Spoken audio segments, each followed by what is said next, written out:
Si Ik-Ika ay isang walang silbing lalaki hanggang sa siya na lang ang naging tanging lalaki sa mundo na kayang gumamit ng high-tech na battlesuit. Dahil dito, ipinadala siya sa isang paaralan na puro babae para sa pagsasanay. Ngunit sa halip na lumakas, sinimulan siyang manghina sa lahat ng mga babae na gustong tanggalin ang barrel sa kanilang mga asset. Sa unang araw ni Ik-Ika sa Infinite Stratus Academy, nakaupo siya sa klase na pinagpapawisan na parang isang takot na talunan nang mapansin niyang siya lang ang lalaki sa klase niya. Iyon ay dahil ang akademya ay dalubhasa sa pagsasanay ng mga babae lamang para magmaneho ng mga battlesuit, ngunit si Ik-Ika ay isang pambihirang exception. Nang hilingin sa kanya ng guro na magpakilala, napansin niya na lahat ng babae sa klase niya ay nakatitig sa kanya na parang siya ang huling slice ng pizza, at ito ay nagbigay sa kanya ng pagkabalisa sa pagganap. Nang sandaling iyon, sinampal siya ng kanyang kapatid na si Chifuyo sa ulo bago nagpakilala bilang homeroom teacher ng klase. Agad, lahat ng mga nakakakilabot na babae sa klase ay nagsimulang mabilib sa kanya dahil isa siya sa pinakamalakas na piloto ng Infinite Stratus sa mundo. Pero pinatahimik niya silang lahat at sinabihan sila na tuturuan niya sila kung paano kontrolin ang kanilang mga kaluluwa. Sa oras ng tanghalian, habang si Ik-Ika ay nagdurusa sa tagumpay ng pagkakaroon ng mga babae na mapapalapit sa kanya, nilapitan siya ng kanyang kaibigang kababata na si Huki at niyaya siyang mag-usap. Gayunpaman, habang palabas sila, namula si Huki dahil walang makahulugang sasabihin ang lalaki at gusto lang niyang makasama siya dahil 6 na taon na silang hindi nagkita. Pagkatapos ng ilang pag-uusap, bumalik sila sa klase kung saan binigyan siya ng manual para sa mga battlesuit, ngunit hindi maintindihan ng maliit na utak ng bida ang mga nakasulat sa loob. Nang makita siyang nahihirapan, tinanong ng guro ang mga babae kung kulang din ba sila sa sentido komon, para lamang mapagtanto na siya lang ang walang isip sa buong klase.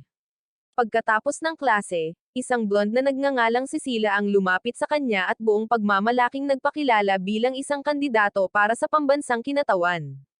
Gayunpaman, hindi alam ni Ik-Ika kung ano ang ibig sabihin nito, na ikinagulat ng buong klase. Pagkatapos ay ipinaliwanag niya na isa siyang piling tao na kumakatawan sa kanyang bansang puno ng mga talunan, at dapat magpasalamat si Ik-Ika na makalanghap ng parehong hangin na katulad niya. Tinanong din niya kung paano nakapag-enroll dito ang isang talunan na tulad niya kahit na isa siyang lalaking walang kaalaman tungkol sa mga Infinite Stratus suit. Sumagot si Ik-Ika na natalo niya ang isang instructor noong entrance exam niya, na ikinadismaya niya dahil bago siya lang ang may sapat na lakas para gawin iyon. Habang galit siyang naglalakad palayo, tumungo si Ik-Ika sa kanyang dorm room, iniisip kung paano niya paprotektahan ang kanyang pagkalalaki mula sa lahat ng mga babae sa klase. Pagdating niya sa kanyang kwarto, nagulat siya nang makita si Huki na lumabas ng banyo na nakatapis ng tuwalya. Pareho silang namula bago siya sinigawan nito dahil pumasok siya nang walang pahintulot. Doon niya sinabi sa kanya na siya rin ang nakatalaga sa kwartong ito. Ngunit habang sumusugod si Huki para kunin ang kanyang espada, nagmamadali siyang lumabas. Inilock ang pinto sa likuran niya, hiniling niya kay Huki na magpahinga. Ngunit napapaligiran siya ng 12-dosenang mga babae na gusto ng isang piraso ng kanyang launcher. Nag-aalala para sa kanyang rocket launcher, nagmakaawa siya kay Huki na papasukin siya. Kaya, binuksan niya ang pinto, na ngayon ay nakabihis na at kinaladkad siya papasok. Pagkatapos ay tinanong niya ito kung bakit siya ang kanyang kasama sa kwarto, na binanggit kung gaano hindi naaayon para sa mga lalaki at babae na magbahagi ng ganitong silid. Sinabi ni Ik-Ika na wala siyang ideya, kaya tinanong ni Huki kung sinasadya ba niya ang silid na ito bago sumugod sa kanya gamit ang kanyang espadang kahoy. Bahagya itong hinaranggan ni Ik-Ika at sinubukang linawin ang hindi pagkakaunawaan. Kaya, hinayaan niya ito at nagtakda ng ilang mga pangunahing tuntunin para hindi siya maabutan nito sa oras ng pag-alis. Gayunpaman, nang hindi sila magkasundo tungkol sa paggamit ng shower, kinuha ni Huki ang kanyang espada upang hampasin muli siya. Bilang tugon, kinuha ni Ik-Ika ang isang kalapit na espada upang ipagtanggol ang kanyang sarili, para lamang makita ang mga plot cover ni Huki na nakasabit dito. Kinakabahang inagaw ito ni Huki, ngunit nang tanungin niya kung bakit niya kailangan ang mga ito kahit napatag ang asset nito, hinampes siya nito sa ulo at natamba siya. Kinabukasan, habang kumakain siya ng tanghalian kasama si Huki, umakto siyang mainitan ang ulo dahil sa insidente kahapon. Nang sandaling iyon, may mga babae na umupo sa tabi niya at nagsimulang magkwentuhan, ngunit na si Huki at umalis sa mesa. Kalaunan sa klase, sinabihan ni Chifuyo ang mga estudyante na pumili ng kinatawan para sa interclass match, at 2 babae ang bumoto para kay Ik-Ika, na ikinagulat niya. Nang makita ito, sinabi ni Cecilia na kahihiyan kung ang talunan na ito ang kakatawan sa kanilang klase. Kaya, hinamon niya ito sa isang tunggalian. Mabilis na tinanggap ni Ik-Ika, iniisip na ipapadala siya nito sa kusina sa isang atake lang. Ngunit pinagtawanan siya ng ibang mga babae at ipinaalala sa kanya na ang patriarka ay nasawi na simula nang malikha ang Infinite Stratus, na nagpabalisa sa kanya. Pagkatapos, sinabi sa kanya ni Chifuyo na ang kanyang personal battle suit ay ihahanda sa loob ng ilang araw dahil ang mga ginawa para sa mga babae ay walang espasyo para sa kanyang 8 pulgada na rocket launcher. Nang marinig ito, lahat sa klase ay nagsimulang magchismis kung isa ba siyang nepo baby, at napaisip siya kung malaking bagay ba talaga ang magkaroon ng personalized na suit. Sa sandaling iyon, sinabi ni Cecilia na natutuwa siyang magkaroon siya ng sarili niyang suit dahil ayaw niyang talunin ang malungkot nitong sarili sa isang default na training suit. Habang inaayos niya ang sarili niyang personal unit, nagulat si Ik-Ika na mayroon din siyang personal unit, at ginamit niya ang pagkakataong ito upang ipaalala muli sa kanya na siya ang kinatawan na kandidato ng England. Dagdag pa niya na mayroon lamang 400 unit sa buong mundo at ang pagkakaroon ng personal unit ay isang malaking bagay. Sa sandaling iyon, ipinaliwanag ng isa pang babae na ang pangunahing teknolohiya sa likod ng mga Infinite Stratus unit ay hindi pa isiniwalat at ang bawat core ay personal na nilikha ni Dr. Tabani, na siyang nakatatandang kapatid ni Huki. Dahil tumatangging gumawa si Tabani ng higit sa isang tiyak na bilang ng mga core, ang bawat bansa ay binigyan ng isang tiyak na bilang batay sa mga pangangailangan nito. Kaya, tanging ang mga may kaugnayan sa gobyerno ang binibigyan ng mga personal battle suit. Pero dahil siya ang unang lalaking gagamit, magkakaroon siya ng sarili niyang suit para sa pangungulekta ng datos. Pagkatapos lang, isang estudyante ang nagtanong kay Chifuyo kung magkamag-anak sina Huki at Tabani dahil pareho sila ng apelyido, at sumagot siya na magkapatid sila, na ikinagulat ng lahat. Nagsimulang magtsismisan ang mga babae tungkol sa pagkawala ni Tabani at hinahanap siya ng lahat, ngunit idineklara ni Huki na wala siyang kinalaman kay Tabani at hindi niya alam kung nasaan siya. Habang napupuno ng tensyon ang silid, iminungkahi ni Chifuyo na simulan na nila ang klase, ngunit nalito si Ik-Ika kung kailan nagkahiwalay sina Huki at Tabani. Samantala, nagbigay ng lecture si Miss Maya tungkol sa Infinite Stratus, na nagpapakita na mayroon itong sariling kamalayan, at habang mas matagal na ginugugol ng isang piloto sa loob ng isang suit, mas nagiging maayos ang kanilang koneksyon. Pagkatapos ay hiniling niya sa mga estudyante na ituring ang kanilang mga suit bilang mga partner. Ngunit nang magtanong ang isang babae kung maaari nilang ituring ang kanilang mga suit bilang mga kasintahan, nagsimulang mamula si Maya, iniisip ang isang Infinite Stratus na naghihintay, na binibigyan siya ng ilang sesyon gamit ang mahabang gamit nitong metal rod. Habang nagtatawanan ang ibang mga babae, nanatili si Ik-Ika sa kanyang atensyon kay Huki at nagtataka kung ano ang nangyari sa pagitan nila ni Tabani.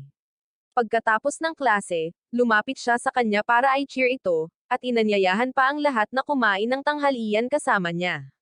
Nang tumanggi si Huki, inakala niyang gusto lang niya ng pampering at hinawakan ang kanyang kamay, ngunit itinulak siya nito at napaupo sa sarili na ito. Sa kabila ng sama ng loob, pinagpatuloy niya ang kanyang matigas na pag-arte. Kaya sa pagkakataong ito, kinaladkad siya ni Ik-Ika palabas, na nagpamula sa kanya. Sa cafeteria, sinabi niya sa kanya na nag-aalala lang siya dito, at kahit na nakakagaan ng loob niya, patuloy pa rin siyang umakto na parang talunan. Habang kumakain sila ng tanghalian, hiniling ni Ik-Ika sa kanya na tulungan siyang magsanay para sa tunggalian, ngunit hindi siya tinanggap nito. Gayunpaman, nang mag-alok ng tulong ang isang senior, pinaalis siya ni Ik-Ika, sinabing makikipag-spar lang siya sa kanya. Pagkatapos ay dinala niya ito sa dojo at pinahirapan, na nagpaalam sa kanya na tapos na siya. Kalaunan sa silid bihisan, napansin ni Huki kung gaano lumaki si Ik-Ika simula nang huli niya itong makita, at ang pag-alala kung paano niya hinawakan ang kamay nito kanina ay nagpasigla sa kanyang asset. Nagpasya siyang sanayin ito araw-araw pagkatapos ng klase, sinasabi sa sarili na para sa pagsasanay, ngunit ang totoo, gusto lang niyang gumugol ng mas maraming oras kasama ito. Pagkalipas ng ilang araw, sa wakas ay dumating na ang personal na suit ni Ikika, ngunit nang hawakan niya ito, nagsimula siyang umakto na parang si Eren nang bumalik ang kanyang mga alaala.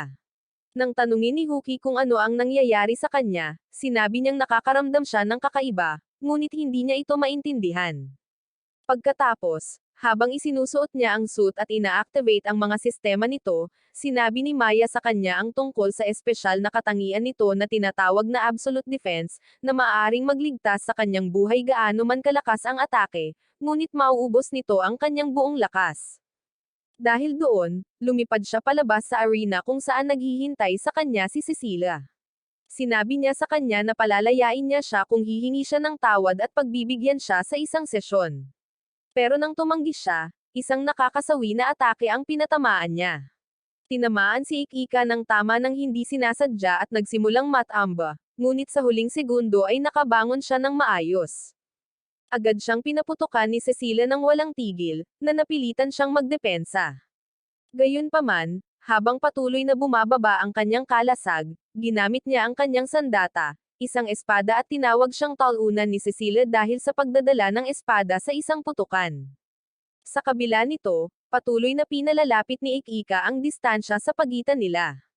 At habang pinapanood ng mabuti ng lahat, buong pagmamalaking sinabi ni Cecilia sa kanya na siya ang pinakamatagal na lumaban sa kanya, ngunit ngayon na ang oras para maabot niya ang kasukdulan. Pagkatapos ay sinimulan niyang patumbahin siya ng kanyang mga espada, ngunit mabilis na umangkop si Ikika sa kanyang mga pattern ng pag-atake at iniiwasan ang bawat isa sa mga ito. Napansin niya na maaari lamang niyang gamitin ang isang uri ng sandata sa isang pagkakataon, at humanga si Maya sa kanyang mga kasanayan sa pagmamasid, kahit na mukhang wala siyang kahit isang gumaganang selula ng utak. Gayunpaman, sinabi ni Chifuyo na kilala niya ito mula pa noong bata siya, at labis siyang nagtitiwala sa sarili ngayon. Kasabay nito, sumugod si Ikika patungo kay Cecilia, ngunit nahuli sa isang bitag na naging dahilan upang direktang tamaan siya ng isang missile. Gayunpaman, nang lumabas siyang hindi nasaktan, napansin ng iba na nagbago ang hitsura ng kanyang suit. Pagkatapos lang, sinabi ng kanyang suit system na konektado, at nagulat si Cecilia nang mapagtanto niya na mahusay na lumaban si Ikika gamit ang mga default na setting ng kanyang suit. Ngayong naayos na ang suit sa kanyang katawan, nagawa ni Ikika na gumawa ng mga pagsasaayos sa kanyang armas at napagtanto na magagamit niya ang parehong sandatang ginamit ng kanyang kapatid. Pagkatapos ay ipinahayag niya na mula ngayon ay paprotektahan niya ang kanyang pamilya at ipagpapatuloy ang legacy ng kanyang kapatid bago sumugod patungo kay Cecilia. Sa pagkakataong ito, isinara niya ang puwang at malapit ng talunin ito, ngunit naubusan ang kanyang suit shield sa huling segundo at natalo siya sa laban. Pagkatapos, tinanong niya si Chifuyo kung ano ang nangyari, at isiniwalat niya na gumamit siya ng isang atake na tinatawag na barrier and validation, na dumadaan sa kalasag ng kaaway at direktang inaatake ang piloto. Gayunpaman, kumukuha rin ito ng enerhiya mula sa kanyang sariling kalasag, kaya naman naubusan siya nito. Ipinaliwanag ni Maya na lahat ng labanan ay natatapos kapag ang isang party shield ay bumaba sa zero. Kaya, habang ang ataking ito ay labis na nalalampasan, ito rin ay isang tayback na may dalawang talam, dahil nauubos nito ang kalasag ng gumagamit. Pagkatapos, sinabi niya sa kanya na ang kanyang suit ay naka-standby at maaaring tawagin anumang oras, ngunit binigyan din niya ito ng manual para hindi niya ito masira sa unang araw. Nang hapong iyon, habang naglalakad siya pauwi kasama si Huki, inaamin na siya ay nabigo, mahinahon niyang iminungkahi na ipagpatuloy nila ang kanilang pagsasanay gaya ng dati. Kinakabahan niyang tinanong siya kung gusto pa rin ba siya nito bilang isang guro, at nang sumagot siya ng oo, gumaan ang kanyang pakiramdam. Samantala, naliligo si Cecilia, at hindi niya maiwasang sampelan ang kanyang asset habang iniisip kung paano siya nilabanan ni Ikika kanina. Kinabukasan, tinipon ni Chifuyo ang klase para sa isang praktikal na aralin tungkol sa mga pangunahing maniobra sa paglipad ng Infinite Stratus. Sina Cecilia at Ikika ay napili para sa demonstrasyon, at habang agad na ipinatawag ni Cecilia ang kanyang suit, nahihirapan si Ikika na maging mahusay dito. Pagkatapos niyang matapos, mabilis na lumipad si Cecilia, ngunit mas lalong nagmukhang talunan si Ik-Ika nang muntik na siyang bumagsak. Sinubukan niyang sundan ang ginawa ni Cecilia, ngunit masyadong mabagal ito para makasabay dito at inamin na wala siyang ganoong kakayahan. Nang marinig ito, bumagal si Cecilia at nag-alok na personal siyang sanayin. Ngunit nang sandaling iyon, inutusan sila ni Chifuyo na mag-dive, na sinundan ng mabilis na paghinto. Agad na kumilos si Cecilia at isinagawa ang nasabing gawain. Ngunit nang subukang gawin ito ni Ik-Ika, tinamaan siya ng grabidad ng napakalakas kaya bumagsak siya sa lupa. Habang nagkukumpulan ang lahat sa paligid ng higanteng crater na iniwan niya sa lupa, nawala ang suit ni Ik-Ika, at ang natira na lang ay kung ano ang hitsura ng kaibigan mo tuwing makakakita siya ng malaking itim na lalaki. Matapos masigurong ayos lang siya, pinagalitan siya ni Huki dahil sa pagiging talunan, ngunit dumaan si Cecilia sa kanya at tumalon sa crater upang bigyan siya ng suporta sa moral at pasalita. Nang sabihin niyang ayos lang siya, nagsimula siyang umakto na parang babaeng babae at sinabihan siyang dapat pa rin siyang bumisita sa infirmary kasama niya. Sumabad si Huki at sinabing hindi naman kailangan dahil hindi siya masasaktan suot ang suit, ngunit humantong ito sa pagtatalo nilang dalawa, habang iniisip ni Ik-Ika kung magkakaroon na ba siya ng sarili niyang harem. Nang gabing iyon, biglang nagdaos ng salo-salo ang buong klase para kay Ik-Ika, binabati siya sa pagiging kinatawan ng klase. Nang tanungin niya kung paano siya naging kinatawan ng klase, sinabi ni Cecilia na tinanggihan niya ang posisyon, at dahil siya lang ang ibang kandidato, siya ang nanalo bilang default. Masaya ang ibang mga babae na kasama siya at nagplano pang ang palakihin pa siya dahil siya lang ang lalaki.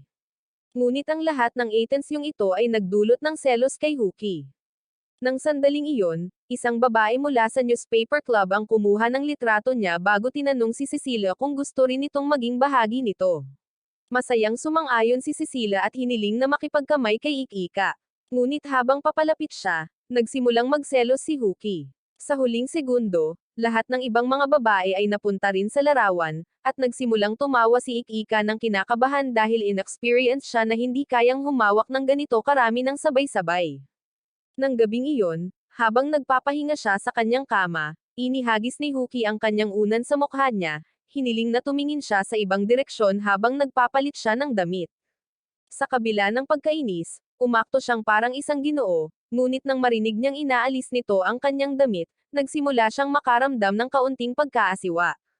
Pagkatapos ni Huki, lumingon siya at agad na napansin na nakasuot ito ng bagong belt, at sinabi niya na napakamapagmasid nito.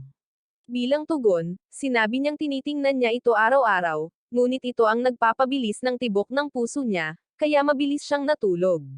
Nang naka-off na ang mga ilaw, mahinahon siyang humingi ng tawad sa pagiging walang galang sa kanya, at sinabi niya sa kanya na ayos lang ang lahat bago pa man sila nag-good night sa isa't isa. Kinabukasan sa klase, narinig ni Ik-Ika ang ilang mga babae na nag-uusap tungkol sa isang transfer student mula sa China na naging class representative. Habang iniisip ni Ik-Ika kung sino ang bagong babaeng ito, dumating siya sa pinto at nagpakilala bilang si Rin, ang kandidato ng pambansang kinatawan mula sa China.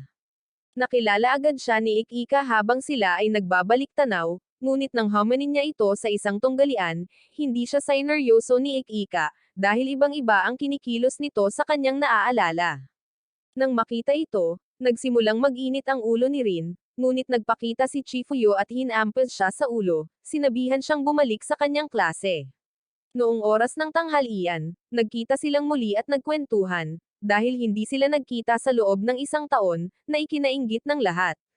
Pagkatapos, sina Ik-Ika at Rin ay umupo sa magkahiwalay na mesa, at habang nag-uusap sila, tinanong siya ni Rin kung paano niya inilipat ang isang Infinite Stratus unit noong entrance exam.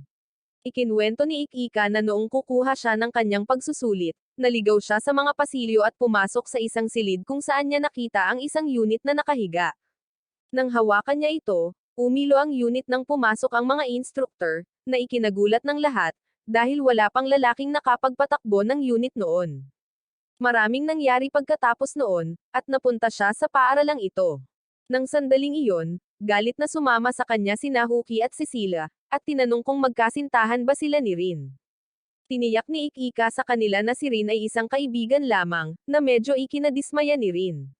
Pagkatapos ay ipinakilala niya si Rin kay Huki dahil ito ang kanyang unang kaibigan, habang si Rin ang pangalawa, at ang pagkarinig nito ay nagpamula kay Rin. Habang nagpapakilala ang mga babae, pakiramdam ni Cecilia ay naiwan, kaya buong pagmamalaki niyang sinabi na siya ang kandidato ng kinatawan ng England, para lamang mapagtanto na walang nakikinig sa kanya. Nang malaman ni Rin na isa ng class representative si Ikika, inalok niya itong bigyan ng combat training, ngunit sinabihan siya ni na Cecilia at Huki na lumayo dahil ibang klase ang kasapi nito. Gayunpaman, tumanggi siyang makinig at patuloy na ginagalit sila, sinasabing mas kilala niya si Ikika dahil madalas itong pumupunta sa bahay nito para kumain. Agad na humingi ng paliwanag ang mga babae kay Ikika, at isiniwalat niya na may restaurant ang mga magulang ni Rin kung saan madalas siyang mananghalian. Tinanong niya si Rin kung kumusta na ang tatay nito, ngunit kakaibang tugon ang ibinigay nito, pagkatapos ay nangakong makikipagkita sa kanya mamaya. Nang gabing iyon, nag-away sina Cecilia at Huki kung sino ang magsasanay kay Ikika, at sa huli, mas pagod na ang bida kaysa sa iyo pagkatapos ng 5 sunod-sunod na gawain. Pagkatapos, tumungo siya sa changing room para huminga, ngunit dumating si Rin na may dalang tuwalya at inumin para sa kanya.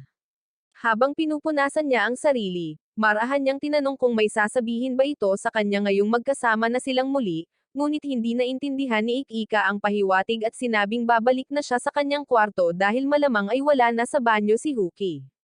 Nang marinig ito, tinanong ni Rin kung karelasyon ba niya si Huki, ngunit sinabi niya na magkaibigan lang sila na nagbabahagi ng kwarto. Sinabi niya na ayos lang basta magkaibigan lang sila, ngunit pagkatapos ay kinaladkad niya ang kanyang mga gamit papasok sa kwarto ni Huki, hiniling sa kanya na makipagpalitan sa kanya dahil malamang ay mahirap para sa kanya na tumira kasama ang isang lalaki. Tumanggi si Huki at sinabihan siyang umalis, ngunit nang hindi siya pinansin ni Rin, kinuha ni Huki ang kanyang espada at inihagis sa kanya. Bigla, tinawag ni Rin ang braso ng kanyang suit upang harangan ang atake at tinawag siyang walang galang sa pag-atake sa isang walang armas na babae, na ikinalungkot ni Huki. Pagkatapos, tinanong niya si Ikika kung naaalala ba nito ang pangako niya sa kanya, ngunit nang mali ang hula niya, sinampal siya nito sa mukha at tinawag siyang talunan. Naguguluhan siya, hiniling niya sa kanya na sabihin sa kanya kung ano ang tunay na pangako, ngunit sa halip na sabihin sa kanya, iminungkahi niya na ayusin nila ang kanilang issue sa Interclass League, kung saan ang mananalo ay gagawa ng isang kahilingan mula sa natalo. Sa araw ng liga, ipinarace si Ikika kay Rin para sa kanyang unang laban, at habang lumilipad ito palapit sa kanya, hiniling niya sa kanya na humingi ng tawad ngayon bago niya sipain ang sarili nito. Gayunpaman, sinabihan siya ng bida na lagyan ang kanyang sarili ng mahigpit na depensa dahil tatapusin niya ang laban sa isang atake lamang. Habang pareho silang sumusugod palapit sa isa't isa, unang sumugod si Rin, ngunit napigilan ito ni Ikika, na humanga sa kanya. Pagkatapos ay hinugot niya ang kanyang malaking sandata at inatake muli ito, at nakaramdam si Ikika ng labis na lakas.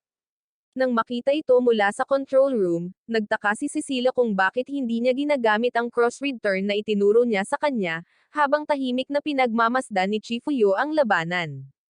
Dahil nadadaig si Ikika, inamin niya na hindi niya kayang sabayan ito at kailangan niyang lumikha ng distansya sa pagitan niya at ni Rin. Gayunpaman, hindi siya pinayagang makatakas ni Rin at tinamaan pa siya ng isang malakas na sinag ng enerhiya, na nagpabagsak sa kanya sa lupa. Habang nakahiga si Ikika sa lupa, bumaba ang enerhiya ng kanyang kalasag at isiniwalat ni Maya na gumamit si Rin ng isang atake na tinatawag na shock cannon, na naglalagay ng presyon sa hangin at nagpapaputok nito na parang bala. Dagdag pa niya na ang mga balang ito ay maaaring paputukin mula sa anumang direksyon, ibig sabihin ay walang lugar para umatake si Ikika.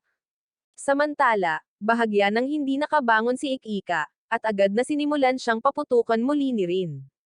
Gayunpaman, iniwasan niya ang mga bala at tumakbo palapit, sinasabi sa sarili na ginagamit niya ang sandata ng kanyang kapatid, na kabilang sa pinakamalakas na gumagamit ng Infinite Stratus. Bago ito, hiniling niya kay Chifuyo na maglagay ng mga bagong armas sa kanyang suit, ngunit mabilis siyang ipinaalala na alam niya ang pinakamababang antas tungkol sa mga Infinite Stratus at kakailanganin niyang umasa lamang sa kanyang kasalukuyang sandata. Pagkatapos ay nag-isip si Ikika kung maaari niyang gamitin ang barrier and validation attack kay Rin, kaya sinabi niya sa kanya na magiging seryoso na siya ngayon para lang magalit siya habang sinusugod siya nito. Naramdaman ni Maya na may ginagawa siya at isiniwalat ni Chifuyo na gumagamit siya ng ignition boost, isang teknolohiyang nagbibigay daan sa kanya na maabot agad ang pinakamataas na bilis. Kung gagawin niya ng tama ang kanyang mga plano, may pagkakataon siyang laban kay Rin, ngunit ang problema ay hindi niya maaaring gamitin ang parehong turret ng 2 beses. Pagbalik sa arena, matagumpay na ginamit ni Ikika ang ignition boost at malapit ng durugan si Rin, ngunit bigla silang inatake ng isang energy beam na nagdulot ng isang malakas na pagsabog. Kasabay nito, tumunog ang mga sirena, at idineklara ni Maya na may tumagos sa pananggalang na kalasag ng akademya. Agad na pinawalang bisa ni Chifuyo ang tunggalian at sinabihan ang mga estudyante na umatras kaagad, na naging sanhi ng pagkataranta sa buong arena. Pagkatapos ay sinabi ni Rin sa nalilitong si Ikika na inaatake sila at babalik siya sa kanyang pit, ngunit nang igiit niyang makipaglaban sa kanya, ipinaalala niya sa kanya na siya ay isang mahinang maliit na talunan na nagdudulot lamang ng mga problema. Gayunpaman, naramdaman ni Ikika ang isang pag-atake ng beam na paparating kay Rin at inilayo siya sa daan sa huling segundo, napansin na ang beam ay mas malakas pa kaysa kay Cecilia. Habang lumilipad siya palayo kasama si Rin, pinaputok ng nanghihimasok ang isa pang beam sa kanya bago lumabas mula sa apoy at nag-aura farming sa buong akademya. Tinanong ni Ikika ang nanghihimasok kung sino siya, ngunit tumanggi siyang magsalita. Pagkatapos ay hiniling ni Maya na mag-skedaddle mula roon, dahil paparating na ang mga guro upang sugpuin ang sitwasyon. Tumanggi si Ikika na umalis, dahil ang ilang mga estudyante ay hindi pa rin ligtas, bago tinanong si Rin kung handa na ba siyang lumaban at sinabi niya na ipinanganak siyang handa. Kaya, habang sumusugod ang nanghihimasok sa kanila, pareho silang walang kahirap-hirap na naiwasan ang mga sinag nito. Sinabihan ni Rin si Ikika na sumugod dahil mayroon siyang sandatang malapit sa saklaw, at pumayag siyang gawin ito. Habang sumusulong siya, nag-aalala si Maya para sa kanyang kaligtasan, ngunit sinabihan siya ni Chifuyo na magpahinga at uminom ng tsaa. Gayunpaman, naglagay siya ng asin sa halip na asukal, na nagpapakita na nag-aalala rin siya para sa kaligtasan ni Ikika. Hiningi ni Cecilia ang pahintulot ni Chifuyo na sumali sa labanan, ngunit itinuro niya na ang pinakamataas na seguridad ay na-activate na. Nagtaka si Cecilia kung sinasadya ba ito ng nanghihimasok para ikulong sila, at inamin ni Chifuyo na tila malamang. Nang marinig ito, hiniling ni Cecilia sa kanya na isali ang gobyerno, at sumagot siya na ang mga senior ay nagtatrabaho na sa pag-crack ng sistema. Sinabi rin niya kay Cecilia na hindi siya bahagi ng relief force, dahil mas bagay ang kanyang unit para sa isa laban sa marami, at kaya hindi siya maaring magtrabaho ng sama-sama. Nang subukang makipagtalo si Cecilia, sinabi ni Chifuyo sa kanya na wala siyang pakialam sa damdamin nito at pinatahimik siya. Samantala, nilabanan pa rin ni Ikika at Rin ang nanghihimasok, ngunit nang makaramdam si Rin ng labis na pagkabalisa, pabiro siyang sinabihan ni Ikika na tumakas, na lalong nagpasigla sa kanya. Nangako siyang paprotektahan ang kanyang likod, na nagpamula sa kanya, ngunit ang kanilang sandali ay naantala ng isang energy beam na halos magpadala sa kanila sa Diyos.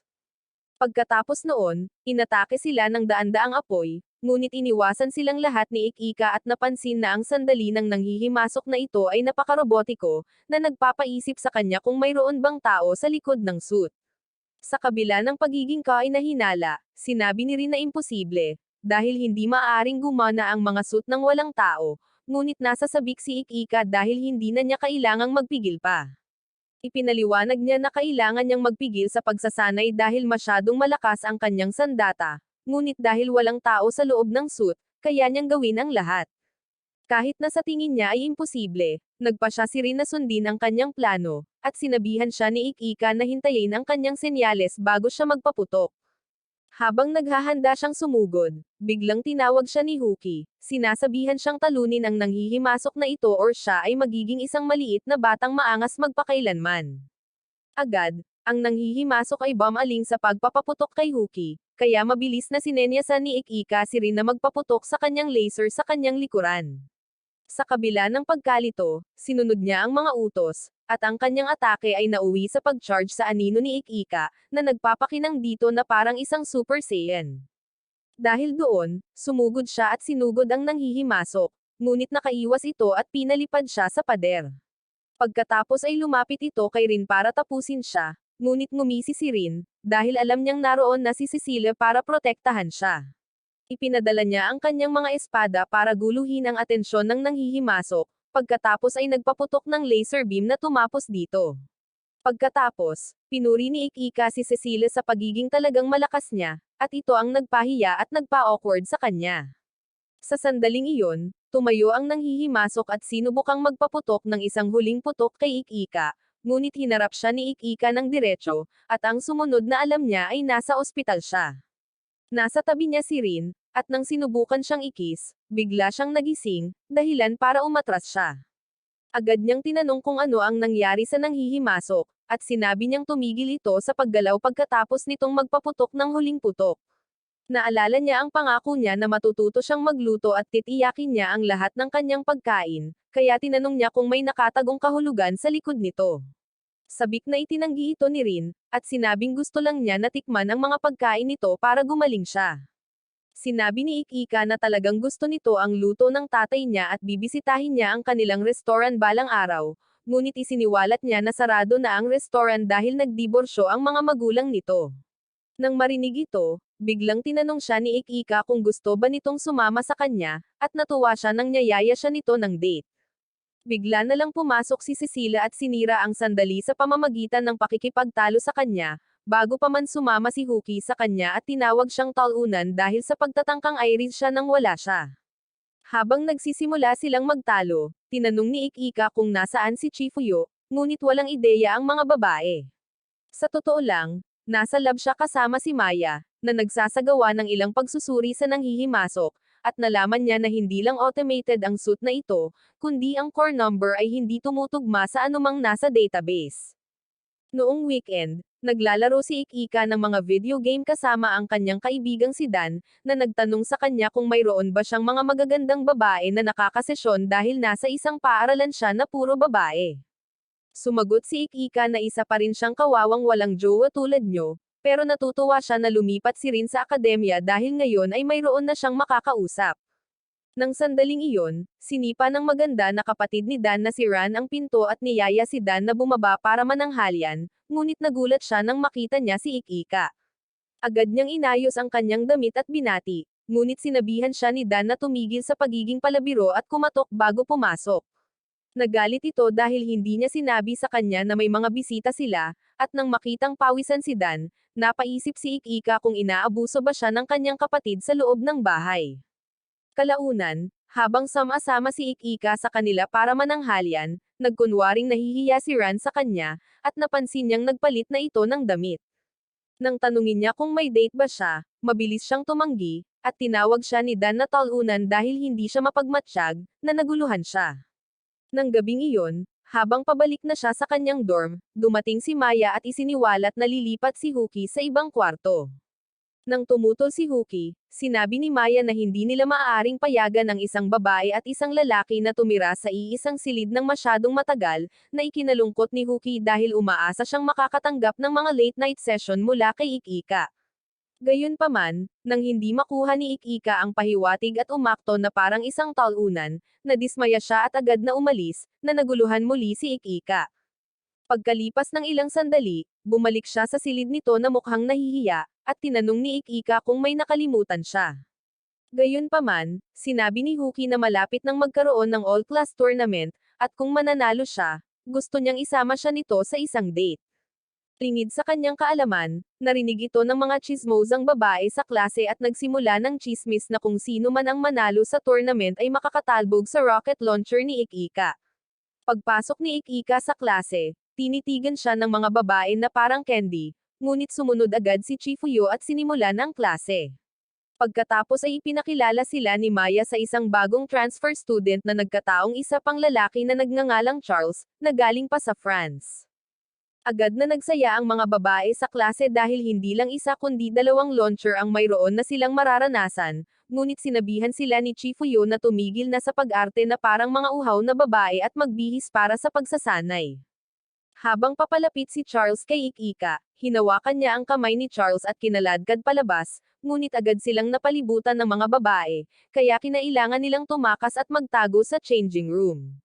Pagdating doon, iminungkahi ni Ik-Ika na magpalit sila ng damit pang gym, ngunit nahiya si Charles at sinabihan siyang umiwas ng tingin, nakakaiba para kay Ik-Ika. Pagkatapos ay napansin niya na nakasuot si Charles ng medyo mamahaling suit, at isiniwalat niya na ito ay dahil ang kanyang ama ang chief executive ng Dunaw, isang sikat na kumpanya sa France. Napansin ni Ik-Ika na nakakakuha siya ng vibe ng mga mayayaman mula kay Charles, na medyo nagpalungkot sa kanya sa ilang kadahilanan. Pagkatapos, sumama muli sila sa klase sa labas, kung saan hiniling ni Chifuyuki na rin at Cecilia na humakbang paarap para sa isang demonstrasyon dahil madaling makuha ang kanilang mga personal na unit. Sa una, pareho silang nabigo, ngunit nang tahimik na sinabi ni Chifuyo na pagkakataon na nila para pahangin ang bawat isa, agad silang nagliwanag at nangakong gagawin ang kanilang makakaya. Naniniwala silang maglalaban sila, ngunit sinabi ni Chifuyo na naghanda sila ng isang espesyal na kalaban para sa kanila nang dumating si Maya na suot ang kanyang battle suit at bumangga sa ibabaw ni Ik-Ika. Sa paanuman ay napunta si Ik-Ika sa ibabaw niya habang hawak ang isa sa kanyang mga asset, ngunit sa halip na magalit, sinabihan niya itong suriin din ang isa pa. Nang makita ito, kapwa pinaputukan siya ni na Cecilia at Rin, ngunit iniwasan ni Maya ang kanilang mga atake gamit ang kanyang baril bago ibunyag ni Chifuyo na si Maya ay isang dating kandidatong kinatawan, at agad niya silang pinalakpakan. Nang magsimula ang labanan, lahat sila ay lumipad pataas at nagsimulang maglaban na parang mga tryhard. Sa ibaba, tinanong ni Chifuyo si Charles kung paano ilarawan ang unit na ginagamit ni Maya, at sinabi niya na ginagamit niya ang Rafale Revive ng kumpanya ng Duno, na isa sa pinakamabentang unit sa mundo at maaaring i-adjust para sa long range, close quarters, at defense mode.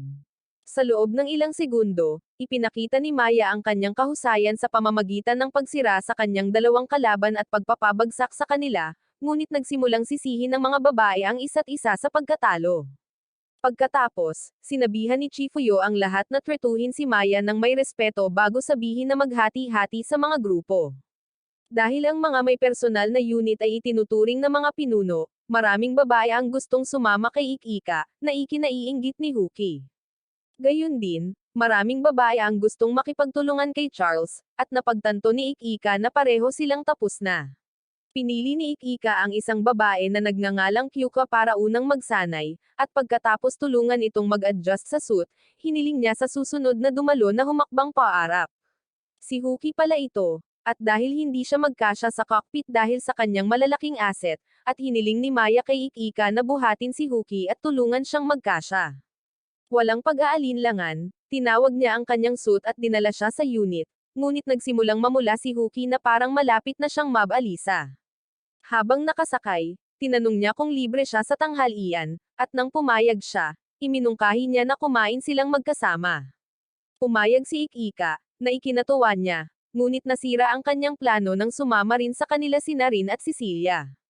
Nang makita ang tensyon sa pagitan nila, napaisip si Charles kung ayos lang ba talaga na sumama siya, ngunit tiniyak sa kanya ni Ik-Ika na ayos lang. Pagkatapos, hiniling ni Cecilia kay Ik-Ika na subukan ang mga sandwich na ginawa niya, at habang kumakain siya, napagtanto ng bida kung bakit pumunta ang mga British sa subkontinente ay dahil hindi sila marunong magluto para iligtas ang kanilang buhay. Pagkatapos, sinubukan niya ang pagkain mula sa lunchbox ni Huki at gustong-gusto niya ang luto nito, na ikinainggit ni na Cecilia at Rin. Hiniling din ni Ik-Ika kay Huki na kumain, at ang pagkain mula sa mga kamay ni Huki ay nagpabilis ng tibok ng puso niya. Gayunpaman, pakiramdam ng ibang mga babae ay naiiwan, kaya iminungkahi ni Charles na maghati-hati sila mula sa kanilang mga lunchbox upang maibsan ang tensyon. Pagkatapos, bumalik ang mga lalaki sa kanilang silid, kung saan nalaman ni Charles na nagsasanay si Ik-Ika pagkatapos ng klase, kaya nagpa siya rin siyang sumama rito. Kinabukasan, ipinakilala ni Maya ang isa pang transfer student sa klase, isang mukhang istrikto na babaeng nagngangalang Laura, na galing pa sa Germany. Agad na lumapit si Laura kay Ik-Ika at sinampal ito sa pisngi, na sinasabing hindi niya kailanman tatanggapin ang isang talunang tulad niya bilang nakababatang kapatid ni Chifuyo. Pagkatapos ng klase, dumating sina Huki, Cecilia, at rin sa training at nagsimulang sumigaw hanggang sa sinabihan sila ni Ikika na tumahimik. Di nagtagal, sumama sa kanila si Charles, at inaabangan ni Ikika ang training kasama ang isang taong walang sisula para sa utak. Maya-maya pa, naglaban ang mga lalaki, at habang nanunood ang buong klase, si Ikika ay dinaig ni Charles gamit ang sandata nito. Pagkatapos ng tunggalian, sinabi ni Charles sa kanya na marami pa siyang dapat matutunan tungkol sa mga sandatang long range, at ang kanyang sariling unit ay walang equalizer, dahil ang lahat ng lakas ay nakatuon sa kanyang minsanang pag-atake. Nang tanungin ni Ikika kung ano iyon, ipinaliwanag ni Charles na ito ay isang kakayahang nagpapakita kapag ang piloto at ang unit ay nasa pinakamainam na pagkakatugma. Nang pasalamatan siya ni Ikika sa pagbigkas nito sa mga simpleng salita, ang mga babae ay nanood ng may inggit dahil wala siyang natutunan mula sa kanila. Pagkatapos ay isiniwalat ni Ikika na ang kanyang minsanang pag-atake ay halos nauubos ang lahat ng kanyang kalasag, kaya pinapraktis siya ni Charles gamit ang isang sniper. Habang tinutulungan niya si Ikika na makatayo ng maayos, napansin ng mga babae ang vibes ng dalawa at nadismaya. Sa tulong ni Charles, mabilis na nagawa ni Ikika na maging mahusay sa paggamit ng sniper. Ngunit bago pa siya makapagdiwang, ang kanyang atensyon ay naagaw ng isang magarbong Infinite Stratus unit, na pagmamay-ari ng bagong babae, si Laura. Agad niyang hinamon si Ikika sa isang tunggalian, ngunit sinabihan siya nitong tumakbo at maghintay sa kanyang pagkakataon sa laban ng liga ng klase. Gayunpaman, tumanggi si Laura na maghintay at pinaputukan siya ng isang mabilis na atake. Ngunit sa kabutihang palad, humarang si Charles upang harangan ang atake. Lumikha ito ng tensyon sa pagitan nila dahil sila ay kabilang sa France at Germany. Ngunit bago pa man nila masimulan ang ikalawang pagbabalik ng ikalawang digmaang pandaigdig, humarang ang mga instruktor upang pigilan sila. Pagkaalis nila Laura, lumingon si Huki at ang iba pa kay Ikika, at tinanong kung bakit umaarte si Laura na parang mausisang dating kasama niya. Hindi pinansin ni Ikika ang kanilang pagsasalita at tumungo sa changing room, kung saan tinanong siya ni Charles kung ayos lang siya. Nang sabihin niyang ayos lang siya, nagpa siya si Charles na bumalik sa kanilang silid, ngunit tinanong siya ni Ikika kung bakit hindi siya naliligo dito. Hinimok pa nga niya si Charles na magpalit ng damit dito upang makapag-bonding sila dahil sa laki ng kanilang launcher, ngunit nagsimulang mamula si Charles at tumakbo palayo ng alanganin, na nag-iwan kay Ikika na nalilito. Kalaunan, habang naglalakad pabalik si Ikika sa dorm, naalala niya ang pagsampal sa kanya ni Laura at nagtataka kung ano ang ginawa niya para marapat dito. Nang sandaling iyon, narinig niya si Laura na sumisigaw kay Chifuyo kaya nagtago siya sa likod ng isang puno para marinig ang kanilang pagtatalo. Narito si Laura na nagtatanong kay Chifuyo kung bakit siya pumunta sa malayong silangan, nagmamakaawa na bumalik siya sa Germany at magturo sa mga babae doon. Sinabi sa kanya ni Chifuyo na may trabaho siya rito, ngunit naniniwala si Laura na ang akademyang ito ay hindi karapat-dapat sa isang katulad niya. Gayunpaman, mabilis siyang pinatahimik ni Chifuyo sa pamamagitan ng pagsasabi sa kanya na bumaba sa kanyang mataas na posisyon, na nagudyok sa kanya na tumakas. Pagkatapos, sinabihan ni Chifuyo si Ikika na tumigil na sa pagtatago na parang baliw, at idinagdag na dapat siyang magsanay kung ayaw niyang ibigay sa kanya ang kanyang sarili sa isang malaking halaga sa torneo. Nang tumalikod na siya para umalis, tinanong ni Ikika kung kinamumuhian ba siya ni Laura dahil hindi natuloy ang pangalawang pagkakataon ni Chifuyo na maging kampyon dahil sa kanya. Sinabihan siya ni Chifuyo na huwag nang balikan ang nakaraan. Ngunit habang papalayo siya, naalala ni Ikika kung paano siya dinukot noong finals ng World Championship. Habang nakakulong at nakatali siya, iniwan ni Chifuyo ang kanyang laban at dumating upang iligtas siya. Natalo siya sa laban dahil sa forfeit, na nagdulot ng matinding kaguluhan dahil tiyak na mananalo siya kung lumahok siya, dahil itinuro siya ng militar ng Aleman sa pinagtataguan ng mandurukot. Pumunta si Chifuyo sa Alemanya at nagtrabaho bilang isang instruktor doon upang suklian ang pabor. Hanggang ngayon, sinisisi ni Ikika ang kanyang sarili sa pagsira sa karera ng kanyang kapatid at nais niyang maging mas malakas tulad niya.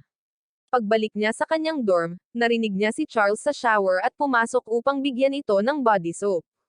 Gayunpaman, matapos makitang meron si Charles ng asset sa halip na rocket launcher, umakto siyang kalmado at casual na lumabas ng walang sinasabi. Samantala, Nanigas si Charles sa kanyang kinatatayuan at nagsimulang bumilis ang tibok ng kanyang puso ngayong nabunyag na ang kanyang sikreto. Nang matapos siyang maligo, casual siyang umupo sa kanyang kama at inalok ni Ik-Ika ng tsaa para basagin ang tensyon. Gayunpaman, nataranta siya nang magdikit ang kanilang mga kamay at nasunog ang kamay ni Ik-Ika. Tumakbo si Ik-Ika papunta sa lababo para hugasan ang tsaa at mabilis na humingi ng tawad si Charles, hindi niya namalayan na idinidiin niya ang kanyang mga asset sa braso nito. Nang umatras siya, umupo silang magkasama para mag-usap, at hiniling ni Ik-Ika na magpaliwanag siya. Sinabi niya na ipinanganak siya sa isang kabit at nakatira malayo sa kanyang ama. Pagkasawi ng kanyang ina, dumating ang mga tauhan ng kanyang ama para sunduin siya. At pagkatapos magsagawa ng ilang pagsusuri sa kanya, nalaman nila na mahusay ang kanyang pagiging tugma sa mga Infinite Stratus suit. Di nagtagal, naging test pilot siya para sa kumpanya ng kanyang ama, ngunit ngayon ay nawawasak na ito dahil gumagawa lamang ito ng mga second generation suit samantalang ang merkado ay nangangailangan ng Generation 3. Dahil kulang ang data ng kanyang ama para mag-upgrade, hiniling niya kay Charles na magpanggap na isang lalaki at mag-enroll sa Infinite Stratus Academy para mapalapit siya kay Ik-Ika at magnakaw ng data tungkol sa unit nito. Matapos sabihin ang kanyang piraso, nakaramdam ng ginhawa si Charles dahil hindi na niya kailangang magsinungaling at humingi ng paumanhin sa hindi niya pagsasabi sa kanya ng mas maaga. Mariing tinanong ni Ik-Ika kung ayos lang sa kanya na gamitin bilang piyon, idinagdag na hindi dapat may karapatan ang mga magulang na gawin ito. Dagdag pa niya na pinalayas siya at si Chifuyo ng kanilang mga magulang at wala siyang interes na makita silang muli. Pagkatapos ay tinanong niya si Charles kung ano ang gagawin niya, at sinabi niya na babalik na siya sa France ngayon na nabunyag na ang kanyang sikreto. Gayunpaman, sinabihan siya ni Ik-Ika na manatili rito, na nangangakong itatago ang kanyang lihim para hindi niya kailangang tiisin ang pang-aabuso. Pagkatapos ay inilabas niya ang aklat ng mga tuntunin ng paaralan at binasa ang isang sognay na nagbibigay ng kaligtasan sa mga estudyante sa buong panahon ng kanilang pamamalagi, na nagsasaad na mayroon silang 3 taon upang mag-isip ng solusyon sa kanyang problema. Nang marinig ito, ngumiti si Charles habang nagpasalamat sa tulong, ngunit kinabahan si Ik-Ika nang makita niya ang kanyang mga asset. Nang makita siyang nag-aayos, tinanong niya kung gusto niya ng isang ganap na walang balangkas na tanawin. Ngunit nang sandaling iyon, nagsimulang kumatok si Cecilia sa kanilang pinto. Mabilis na inihiga ni Ik-Ika si Charles sa kama, at pumasok si Cecilia, ipinaalala kay Ik-Ika na hindi pa sila sabay na naghapunan. Pagkatapos ay kinaladkad niya ito palabas kung saan nila nakasalubong si Huki, na nataranta nang makita silang magkahawak kamay. Nagselos siya at hinawakan ang kabilang braso ni Ik-Ika, sinabing sasama rin siya sa kanila sa hapunan. Maya-maya, bumalik si Ik-Ika sa kanyang silid at nagdala ng pagkain para kay Charles, ngunit nahirapan siyang gumamit ng chopsticks dahil hindi siya taga-Japan. Kukuha na sana si Ik-Ika ng tinidor, pero nang sabihin nitong ayos lang, pinayuhan niya itong mas umasa sa kanya. Dahil dito, tinanong niya kung maaari ba siyang pakainin gamit ang kanyang mga kamay, at pumayag si Ik-Ika na gawin ito, kahit na kinakabahan siya. Di nagtagal, nawala ang kaba, at nasiyahan sila sa kanilang interaksyon. Samantala, habang naliligo sila Ora sa liwanag ng buwan, nangako siyang magiging katulad ni Chifuyo at aalisin si Ik-Ika, dahil siya ang dahilan kung bakit nadungisan si Chifuyo. Kinabukasan, may ilang mga babae na nagsabi kina Cecilia at rin tungkol sa chismis na makikipag-date si Ik-Ika sa mananalo sa darating na paligsahan. Nang tanungin ni Cecilia kung alam ito ni Ik-Ika, sinabi ng mga babae na hindi niya alam, at ito ay isang lihim sa kanilang dalawa. Sa sandaling iyon, sumama si Charles sa mga babae upang tanungin kung ano ang kanilang pinag-uusapan, ngunit agad silang naghiwalay, na nag-iwan sa kanya na nalilito. Pagkatapos ng klase, nagtaka si Huki kung paano humantong ang kanyang hindi direktang pag-amin sa chismis sa buong paaralan tungkol kay Ik-Ika, ngunit sinabi niya sa kanyang sarili na hindi ito magiging problema hanggat manalo siya sa paligsahan. Pagkatapos ay bumalik siya sa isang flashback, naalala kung paano siya nagsasanay para sa paligsahan ng kendo ilang taon na ang nakalilipas. Gayunpaman, inilabas ng kanyang nakatatandang kapatid na babae ang Infinite Stratus, at dahil ang pagtuklas na ito ay maaaring magpabago sa takbo ng digmaan sa buong mundo, ang kanilang pamilya ay naharap sa mga isyu sa seguridad at kinailangang patuloy na lumipat ng lugar. Bago pa man maunawaan ni Huki ang sitwasyon, siya ay nahiwalay sa kanyang mga magulang at patuloy na ini-interview at sinusubaybayan, na nagpalungkot sa kanya. Kahit na noon, patuloy pa rin siyang nagsasanay ng kendo dahil ito lamang ang pumipigil sa kanya na pumunta sa pagkabalisa. Gayunpaman, naging labis siyang interesado kaya't tinalo niya ang kanyang kalaban hanggang sa magsimula silang umiyak, at kinamuhian ni Huki ang kanyang sarili dahil sa pagkawala ng kanyang disiplina, na isang tanda ng kahinaan. Kasalukuyan siyang nahihirapan sa parehong dilema, iniisip kung maaari ba siyang manalo nang hindi ginagamit ng mali ang kanyang mga kapangyarihan. Samantala, dumating sina Cecilia at Rin sa training arena at agad na nagsimulang magtalo. Pagkatapos ay iminungkahi ni Rin na maglaban sila upang makita kung sino ang mas magaling, at pumayag si Cecilia na makipagdulo sa kanya. Matapos nilang ipatawag ang kanilang mga suits, sumugod sila patungo sa isa't isa, ngunit biglang inambush nila Aura. Nang tanungin ni Rin kung may sira ba siya, kinutya sila nila Aura dahil mahina sila, at idinagdag na para magkaroon sila ng parehong henerasyon ng suit na gaya ng sa kanya, malamang kulang ang kanilang bansa sa mga mahuhusay na piloto. Nainas sina Rin at Cecilia sa narinig, kaya sinabihan sila nila Aura na sabay-sabay na sugurin siya, dahil hindi siya matatalo sa mga uhaw na babae na nag-aaway para sa isang maruruming talunan tulad ni Ikika. Dahil dito, matagumpay niya silang na-rage bait, na nag-udyok sa kanila na sumugod sa kanya. Kasabay nito, tumungo si Ikika sa training arena kasama si Charles para mag-ensayo, para lamang makita ang mga babae na tumatakbo at pinag-uusapan kung paano nakikipaglaban ang tatlong kinatawan ng pambansang kandidato doon. Sumugod si Huki sa balkonahe, at sumama sa kanya, at nakita nilang lahat sila Aura na pinapahirapan ang sina Cecilia at Rin.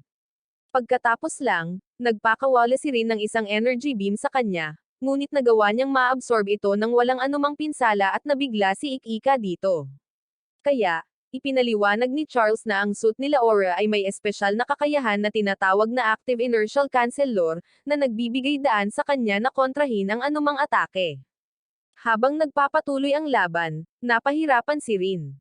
Kaya, tinulungan siya ni Cecilia, ngunit kahit siya ay hindi kayang tapatan ang bilis at lakas nila Aura. Pinabagsak sila nila Aura sa lupa, ngunit nang humakbang siya upang tapusin sila, nagpaputok si Cecilia ng isang missile sa malapitan, na ikinagulat niya. Dahil dito, nakahinga sila ng maluwag, ngunit tila hindi nasaktan sila Aura at ginamit ang lubid ng kanyang suit upang sakalin silang dalawa. Pagkatapos noon, binigyan niya sila ng Trato bilang isang may bahay noong dekada 90, at napansin ni Charles na medyo mababa na ang enerhiya ng kanilang kalasag. Dagdag pa ni Huki na manganganib ang kanilang buhay kung maubos ang kalasag. Ngunit habang patuloy silang pinapahirapan nila Aura, naalala ni Huki kung paano niya ginawa ang pareho sa kanyang kalaban ilang taon na ang nakalilipas. Sa kabilang banda, napagtanto ni Ikika na sinusubukan siyang akitin nila Aura. Kaya, tinawag niya ang kanyang suit at sinira ang harang upang labanan siya. Habang sumusulong siya sa kanya, gumamit siya ng ilang kakayahan na nagpatigil sa kanya agad. At sa sandaling iyon, naubusan ng enerhiya sina Cecilia at Rin. Dahil dito, nakatutok lamang sila Aura kay Ikika, at sinabi niya sa kanya na ang mga emosyon ay mga palatandaan ng kahinaan bago itinutok ang kanyang sandata sa mukha nito. Sa kabutihang palad, sumali si Charles sa labanan at ginulo siya ng sapat na panahon para makuha ni Ikika sina Cecilia at Rin. Habang tumatakbo siya palayo, nagmakaawa siya sa kanyang suit na payagan siyang gumamit muli ng ignition boost, at talagang nakinig ang suit, na ikinagulat nila Aura. Sinimulan siyang atakihin ni Charles habang nakamasid si Huki mula sa malayo, nagdadalamati dahil wala siyang sariling unit at walang magawa. Kalaunan, maging si Charles ay hindi makasabay kay Aura. Ngunit bago pa niya ito maibalik sa Diyos, nagpakita si Chifuyo at sinabihan sila Aura na tumigil. Agad na itinigil nila Aura ang laban, at sinabihan sila ni Chifuyo na ayusin ang kanilang laban sa interclass tournament. Dahil dito, ipinagbawal ni Chifuyo ang lahat ng laban hanggang sa matapos ang tournament at sinabihan silang lahat na umalis. Nang gabing iyon, sina Cecilia at Rin ay nasa infirmary, nagrereklamo kay Ikika na hindi siya dapat nakialam, dahil mananalo sana sila. Gayunpaman, dinalhan sila ni Charles ng tsaa at sinabihan silang gumising mula sa kanilang mga maling akala, dahil hahampasin nila Aura ang kanilang sarili ng napakalakas na magiging loaf bread sila. Pagkatapos ay tinanong ni Ikika kung bakit nila inaaway sila Aura, at pareho silang nag-alangan na sabihin sa kanya na ito ay dahil nasaktan nila Aura ang kanilang pride. Agad na napagtanto ni Charles na malamang ay may sinabing masama sila Aura tungkol kay Ikika, ngunit pinigilan nila siya at pinigilan siyang magsabi ng totoo. Sinabihan sila ni Ikika na huwag masyadong gumalaw, dahil nasasaktan sila, ngunit tinawag nila siyang talunan, na ikan-alito niya. Doon din, 12-dosenang mga babae ang pumasok sa silid upang ipaalam kay Ikika na ang mga labanan sa pagitan ng mga klase ay lalabanan ng pares at ang mga estudyante ay dapat makahanap ng makakasama. Nagmakaawa ang mga babae sa kanya na makipagtulungan sa kanila, ngunit humingi ng tawad si Ikika, sinabing makikipagtulungan siya kay Charles, dahilan para umalis sila ng may pagkadismaya. Pagkatapos, hinimok siya nina Cecilia at Rin na makipagtulungan sa kanila, ngunit dumating si Maya at sinabi sa kanila na ang kanilang mga unit ay nagtamo ng labis na pinsala at hindi maaaring lumahok sa paligsahan. Dahil ang mananalo ay makakadate si Ikika, sinimulan ng mga babae na suportahan si Charles na manalo dahil sa tingin pa rin nila ay isang lalaki ito. Kalaunan, habang naglalakad sila pabalik, pinasalamatan ni Charles si Ikika sa pakikipagtulungan sa kanya, at sinabi niya na ginawa niya ito upang itago ang kanyang sikreto, na nagpapasaya sa kanya. Sa dorm, sinabi ni Charles na susubukan niyang umakto ng mas babae kapag sila lang. Ngunit sinabi ni Ikika na hindi niya kailangan, dahil nakikita niyang cute ang kanyang panlalaking panig. Pagkatapos ay lumabas siya para makapagpalit siya ng damit, ngunit sinabi niya sa kanya na wala siyang pakialam kahit makita niya ang kanyang mga asset. Dahil dito, iminungkahi ni Ikika na magpalit sila ng nakatalikod sa isa't isa, ngunit habang ginagawa nila ito, natisod si Charles at lumingon si Ikika upang makita ang isang walang planong tanawin ng kanyang mga asset. Nagdulot ito sa kanilang dalawa ng takot, ngunit nang subukang tulungan siya ni Ikika na bumangon, natisod din siya, at natambo siya gamit ang isang sipa sa mukha.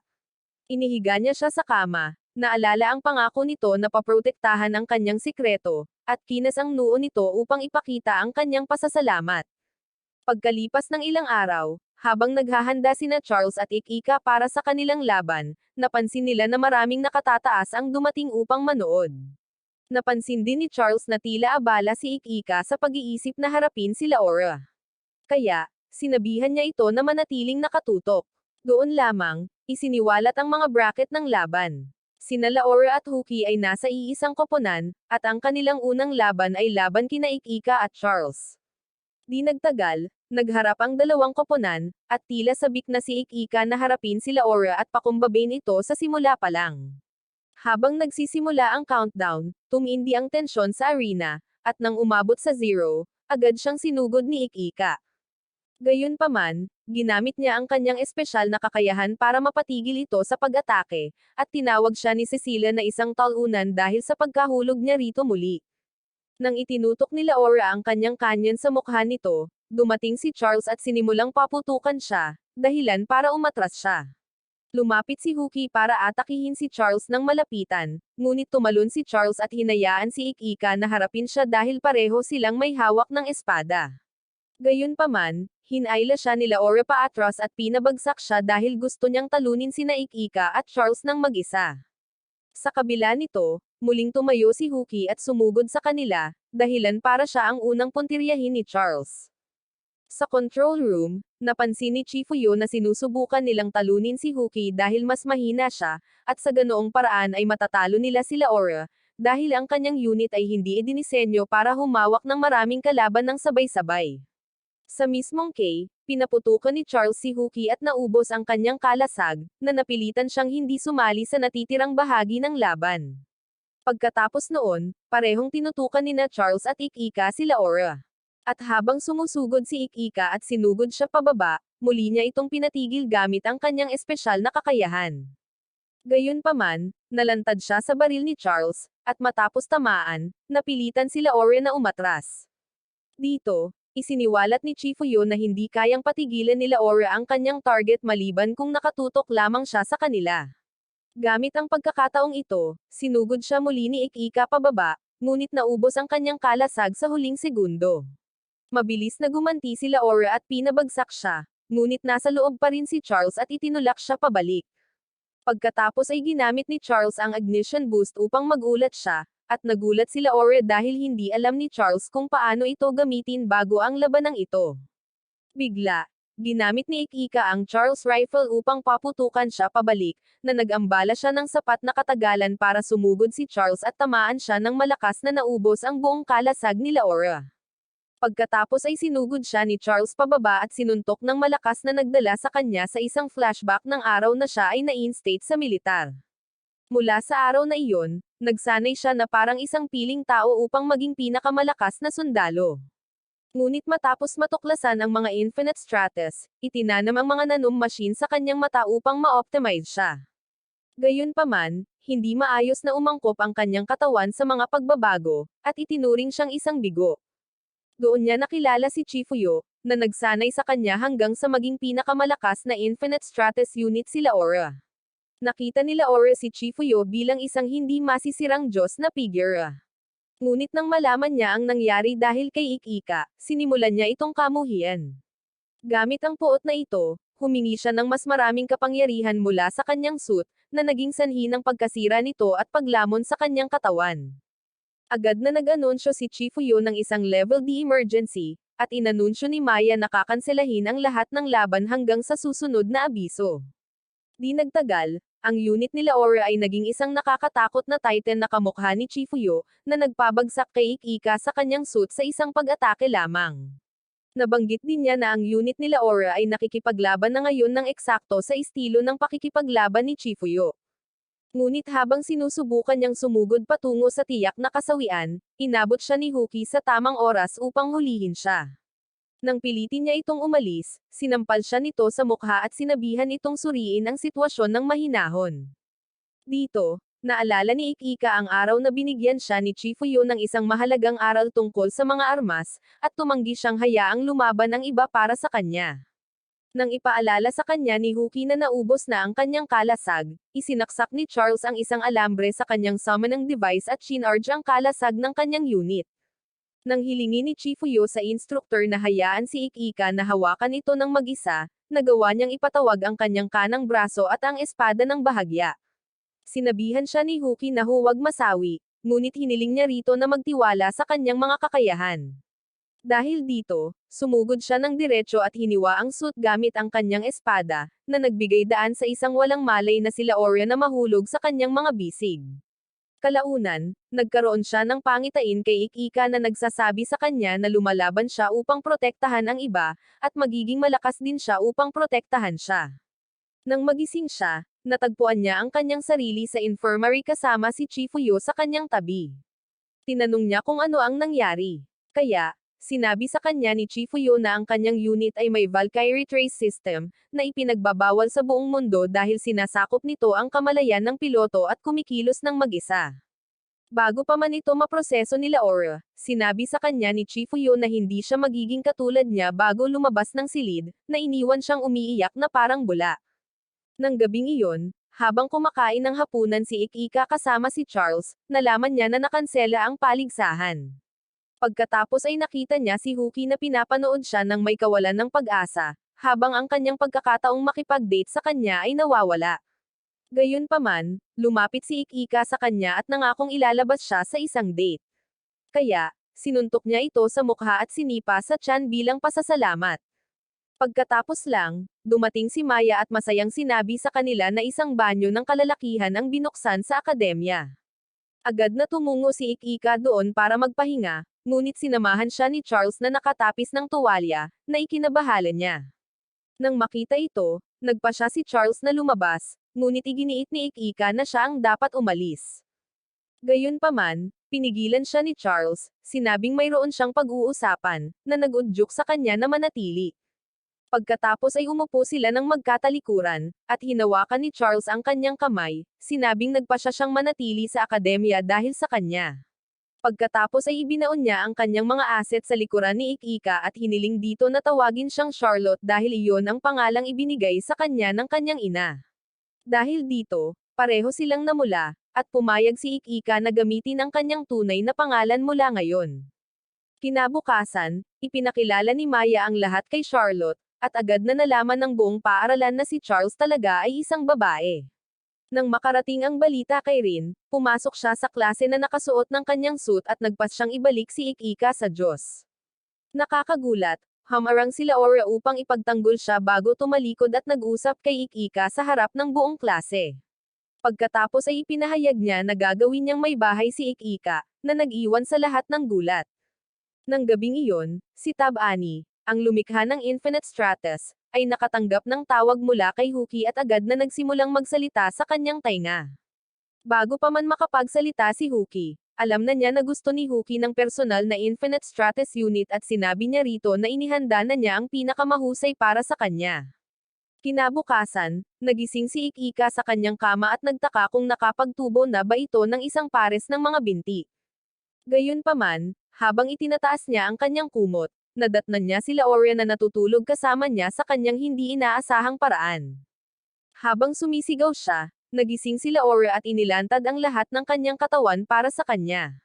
Sinabihan niya itong tumigil sa pag-arte na parang nanay niya, ngunit casual na sinabi nila Aura na asawa niya ito at hindi niya kailangang itago ang anuman sa kanya. Habang nagsisimulang mag-adjust si Ik-ika, ikinulong niya ito sa isang armbar at inalok na sanayin siya para tumigil na ito sa pagiging talunan.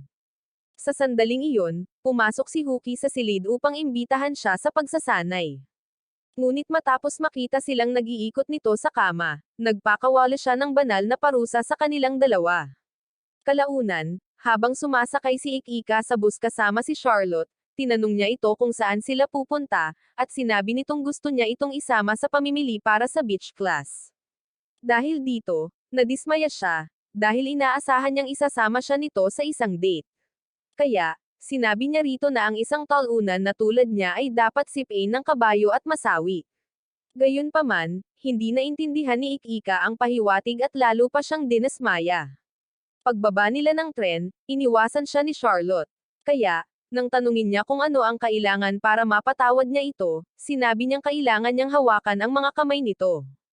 Kahit na noon, inakala ni Ik-ika na ginagawa niya ito para hindi siya maliga, na nagpaisip kay Charlotte na hindi niya kayang pagtrabahuhan ang isang babae kung mahuhulog ito sa kandanggan niya.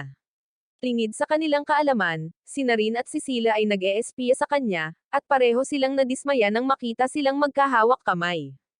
Habang nangangako silang ilalagay ang launcher ni Ik-ika sa isang helium gun, dumating sila Aura at ginulat sila. Sinabi niya sa kanila na hindi niya sila sasaktan at narito lamang siya para sumama sa kanyang minamahal, ngunit inanyayahan siya ng mga babae na sumali sa kanila sa pangangalap ng karagdagang impormasyon tungkol sa uri ng relasyon ni Ik-ika kay Charlotte. Nagustuhan ito nila Aura at pumayag siyang sumama. At habang sinusundan nila ito, huminto si Ik-ika para sabihin kay Charlotte na dahil kilala siya ng lahat sa tunay niyang pangalan, tatawagan niya itong Charles mula ngayon para maging espesyal ito. Agad siyang sumang-ayon dito, at gamaan ang kanyang pakiramdam ng mapagtanto niyang dapat ay espesyal siya kay Ik-ika para bigyan siya nito ng palayaw. Habang nagpapatuloy sila, nakakita si Ik-ika ng isang tindahan ng alahas at sinabihan si Charles na maghanap muna, dahil may mahalaga itong gagawin. Samantala, nasa lugar si Dan at tinutulungan ang kanyang kapatid na si Ran, na gustong bumili ng lahat ng swimsuit para sa kanyang mga tagahanga. Nang sandaling iyon, lumapit si Ik-ika para bumati, dahilan para matarante siya at sipain si Dan palayo bago niya ibunyag ang kanyang sikreto. Pagkatapos ay nagsimula siyang umakto na parang babaeng babae sa harap niya, idinagdag na sasali rin siya sa kanyang akademya sa susunod na taon. Matapos batiin ni Ik-ika ang kanyang good luck para sa entrance exam, kinabahan siya at nagsimulang hanapin si Dan. Nang sandaling iyon, sumugod si Charles at kinaladkad si Ik-ika papunta sa changing room, sinasabing gusto niyang ipakita sa kanya ang swimsuit na binili niya. Kasabay nito, pumasok ang mga spy girls sa tindahan, at naaga ang atensyon nila Aura ng isang swimsuit na nagbibigay ng kakaibang dating dito. Nakita ni Charles ang mga babae at nagpas siyang tanggalin ang kanyang plot armor para maiwasan ang pag-alis at pagbangga ni Ik-ika sa kanila. Gayunpaman, si Ik-ika ay sobrang walang experience kaya sinimulan niyang lutasin ang mga problema sa matematika sa isip nito para maalis ang atensyon mula sa problemang kinakaharap. Nang matapos si Charles, hiniling niya rito na lumingon at tumingin upang makita ang isang tanawing hindi niya malilimutan hanggang sa katapusan ng kanyang mga araw. Habang nagsisimula siyang magpanik, may nakarinig sa kanya mula sa labas at ibinaba ang kortina, na nagpapakita na siya si Chifuyo. Sa sumunod na ilang minuto, binigyan sila ni Maya ng lecture tungkol sa mga hangganan, kaya nagpa siya si Narin at si Sila na dumistansya. Samantala, hindi makahanap sila Ora ng swimsuit para sa kanyang sarili, kaya tinawagan niya ang headquarters ng Germany para humingi ng tulong. Bilang tugon, binigyan siya ni Clarissa, ang pinuno ng mga Black Rabbits, ng detalyadong paliwanag kung alin ang pipiliin na magpapataas ng kanyang pagkakataong makipagsesyon. Pagkalipas ng ilang araw, dumating ang buong klase sa dalampasigan, at agad na sumakay si Rin sa likod ni Ikika para magpainit para mamaya. Dumating si Cecilia at sinabihan si Ikika na maglagay ng sunscreen sa likod nito, gaya ng ipinangako niya. Pumayag si Ikika na gawin ito, ngunit labis siyang kinabahan nang gumawa si Cecilia ng masasayang ingay, na nagpainit sa lahat at nagpabangon sa sundalo ni Ikika. Bago pa man uminit ng husto, kinuha ni Rin ang pwesto at kiniliti si Cecilia, dahilan para bumangon ito, nakalimutang hindi pa natatakpan ang kanyang mga aset. Sa takot, sinuntok niya si Ikika sa mukha at pinalipad ito sa tubig, kung saan hinamon siya ni Rin na makipagkarera. Gayunpaman, nanigas ang kanyang binti at nagsimula siyang malunod, dahilan para sumibad si Ikika at iligtas siya. Pagkatapos niya itong dalhin sa dalampasigan, humingi ng tulong si Cecilia sa kanyang kaibigang si Takatsuki para ihatid si Rin pabalik sa hotel. Matapos nila siyang hilahin palayo, dumating si Charlotte na may dalang isang taong nakabalot sa toilet paper, at tinanong ni Ikika kung sino ang taong ito. Tumanggi ang tao na magpakilala, ngunit nakilala ni Ikika mula sa boses na sila Ora iyon, na masyadong mahiyain para ipakita sa kanya ang kanyang swimsuit. Gayunpaman, pagkatapos ng ilang pag-uudyok mula kay Charlotte, naglantad siya at ipinakita ang kanyang dala. Nang tawagin siya ni Ikika na cute, namula siya, dahil ito ang unang pagkakataon na may nagsabi niyan sa kanya. Pagkatapos noon, niyaya si Ikika na maglaro ng beach ball kasama ang mga babae, ngunit naabala pa rin sila Ora sa pagtawag ni Ikika na cute sa kanya, at nataman ang mukha niya ng bola. Nang puntahan siya nito para tingnan, natarante siya at tumakbo sa dagat. Sa sandaling iyon, dumating si Maya dala ang sarili niyang set ng beach ball asset, ngunit agad siyang natabunan ni Chifuyo at ng kanyang mga asset ng malawakang pagkawasak. Maging si Ikika ay nagsimulang makaramdam ng kaunting vibes mula sa kanya, at kinailangan ipaalala ni Charlotte sa kanya na nakababatang kapatid niya ito. Pagkatapos, ginugol ng klase ang natitirang bahagi ng araw sa pagsasaya, ngunit pagsapit ng hapon, nakita niya si Huki na nanunood ng paglubog ng araw ng mag-isa. Sumali siya rito at sinabing nakausap niya si Tab-Ani, na kinumpirma na wala siyang kinalaman sa nangyari sa unit nila Ora. Idinagdag pa niya na bukas ay Hulyo 7 at maaaring dumating si Tab-Ani, hindi niya alam na naghanda si Tab-Ani ng personal na unit para kay Huki. Nang gabing iyon, habang nagtitipon ang lahat para sa hapunan, sinubukan ni Ikika ang wasabi at sinabing masarap ito. Nang marinig ito, sinubukan din ito ni Charlotte at Napaitan, ngunit nilunok niya pa rin ito, dahil iyon ang huling bagay na itinuro sa kanya ng kanyang ina. Pagkatapos bigyan siya ng tubig, lumingon si Ikika at nakita si Cecilia na umaarte na parang may isda sa pagitan ng kanyang mga binti. Kaya, sinabihan niya itong umupo sa mesa para mas maging komportable. Bumulong siya ng malalim na may ginawa siyang hindi masabi na mga bagay para makuha ang upuan. Ngunit nang lumapit si Ikika, sinabihan siya nitong wala lang iyon. Pagkatapos ay tumingin siya sa kabilang panig ng silid at nakita si Huki na galit na nakatitig sa kanya. Ngunit habang iniisip niya kung ano ang nangyayari sa kanya, mas lalong gumalaw si Cecilia. Sa puntong ito, inalok niya itong pakainin kung hindi siya komportable, ngunit mabilis na tinakpan ni Charlotte ang kanyang bibig. Nang mga sandaling iyon, narinig na ito ni Cecilia, at tuwang-tuwa siyang humingi ng tulong sa kanya na kumain. Habang nagsisimula sila, nagseselos ang ibang mga babae, kasama na si Huki na galit, dahil iniisip niyang hindi maalala ni Ikika kung anong araw bukas. Nang sandaling iyon, biglang pumasok si Chifuyo sa kwarto at sinabihan ang lahat na manahimik. Kaya, nang sabihin ni Ikika kay Cecilia na hindi niya ito mapapakain, nagsimula itong sumimangot. Para makabawi, hiniling niya kay Cecilia na pumunta sa kwarto niya mamaya, at nahiya siya, iniisip na makakabawi na siya. Mamaya, habang hinihintay ng mga babae si Ikika, napunta ang kanilang atensyon kay Cecilia, na naglalagay ng kanyang pinakakakaibang plot cover. Nang makita ito, nagpa siya ang mga babae na kulitin siya, na labis niyang ikinahiya kaya't nagmamadali siyang lumabas ng kwarto. Sa labas, nakita niya ang buong pangunahing cast na nakaupo sa labas ng kwarto ni Chifuyo na nakadikit ang kanilang mga tainga sa dingding. Mula sa labas, parang mas pumapalakpak ang magkapatid kaysa sa kanilang mga kamay. Kaya, nang yumuko ang mga babae, nasira ang pader, na nagpapakita na minamasahe lang ni Ikika ang likod ni Chifuyo. Nang makita ito, pinaupo niya silang lahat at nagpaliwanag. Ngunit mabilis na tinakpan ng mga babae ang bibig nila Oreo bago pa niya naibuga ang mga salita. Pagkatapos ay sinabi ni Chifuyo, napakagaling talaga ni Ikika sa masahe, at inanyayahan pa niya silang maranasan ito mismo. Nauna si Cecilia, at habang inilalapat niya ang kanyang mahiwagang mga kamay sa likod nito, biglang itinaas ni Chifuyo ang robe ni Cecilia upang ilantad ang kakaibang plot cover na suot nito. Matapos siyang biruin, sinabihan ni Chifuyo si Ikika na kumuha ng inumin para sa lahat. At habang palabas siya ng silid, naulising si Chifuyo ng labis at tahasang tinanong ang mga babae kung bakit nila sinusundan si Ikika na parang mga tapat na lingkod. Dagdag pa niya na natural lamang iyon dahil marunong magluto si Ikika, magbigay ng mahusay na masahe, at may 8 pulgada ng launcher sa kanyang pantalon, ngunit dapat nilang pagbutihin ang kanilang laro kung gusto nila ang kanyang pagsang-ayon na makipag-date sa kanyang kapatid. Kinabukasan, natagpuan ni Ikika si Huki na nakaupo sa beranda, nakatitig sa ilang hawakan na nakabaon sa lupa, isang tile na may tagubilin sa malapit na nagsasabing hilahin ang mga ito.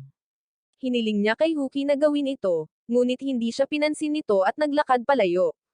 Pagkatapos, dumating si Cecilia sa kanya at habang hinihila ni Ikika ang mga hawakan, isang kapsulang hugis carrot ang bumagsak sa kanyang paanan. Bumukas ang kapsula at ibinunyag ang isang nasa sabik na si Tabani, na masayang bumati sa kanya bago nagtanong kung nakita niya si Huki. Nang sabihin ni Ikika na nandito siya sa kung saan, kinawayan niya ito at tumakbo upang hanapin si Huki. Pagkaalis niya, tinanong siya ni Cecilia kung sino ang psycho na babae na ito, at nagulat siya nang malaman niyang siya ang nakatatandang kapatid ni Huki. Kalaunan, tinipon ni Chifuyo ang lahat sa isang personal na unit. Kaya, nang tanungin ni Rin kung bakit nandito si Huki, sa wakas ay nagpa siya si Chifuyo na sabihin sa kanila. Gayunpaman, lumipad si Tabani na parang lawin at sinimulang inisin si Chifuyo dahil sa kanyang labis na pagkasabik. Pagkatapos ay humarap siya kay Huki at tinanong kung maaari niyang hawakan ang kanyang mga asset, ngunit sinampal siya ni Huki sa mukha, at tinawag siyang masama ni Tabani. Pagkatapos nito, ipinakilala niya ang kanyang sarili sa iba, na ikinagulat ng mga babae. Pagkatapos ay bumagsak ang isang istruktura sa ibabaw ni Ikika, at ito pala ang personal na suit ni Huki, na siyang tanging suit ng ika-4 na henerasyon sa mundo. Pagkatapos ay hiniling niya kay Huki na pumasok, at nang magawa niya ito, inayos niya ang suit upang magkasya sa kanyang katawan. Pagkatapos, hiniling niya kay Huki na dalhin ito para sa isang test flight, at habang lumilipad si Huki, nagulat ang mga babae sa sobrang bilis ng kanyang unit. Hiniling din niya kay Huki na subukan ang kanyang dalawahang espada, at ang mga ito ay napakalakas kaya ang kanilang pag-indayog ay nagpapadala ng mga sinag ng enerhiya na tumatagos sa mga ulap. Pagkatapos ay pinaputukan siya ni Tabani ng mga missile, at madaling naharang ni Huki ang mga ito gamit ang mga sinag mula sa kanyang espada. Sa sandaling iyon, tumakbo si Maya at inabutan si Chifuyo ng isang aparato. Matapos basahin ang mensahe dito, sinabi ni Chifuyo sa lahat na ito ay isang emergency at ang pagsubok ay suspendido. Pagbalik sa control room, isiniwalat niya na ang Estados Unidos ay kamakailan lamang nakabuo ng isang Gen 3 unit na nagwala habang nagsasanay, na nagdulot ng kaguluhan. Pagkatapos ay nawala ito sa radar ngunit kamakailan ay natukoy ng mga satellite na lumilipad patungo sa akademya. Kaya, sila ay inatasan na neutralisahin ito. Habang ang mga guro ang magsasara ng tubig, ang mga may personal na unit ay kailangang lumaban.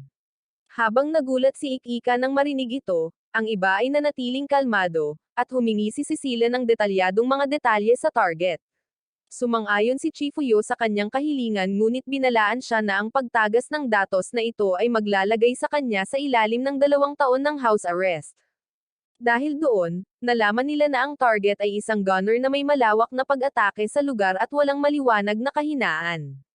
Hiniling nila Ore kay Chifuyo na magpadala ng mga scout para sa karagdagang impormasyon, ngunit isiniwalat niya na imposible ito dahil ang target ay naglalakbay sa supersonic na bilis.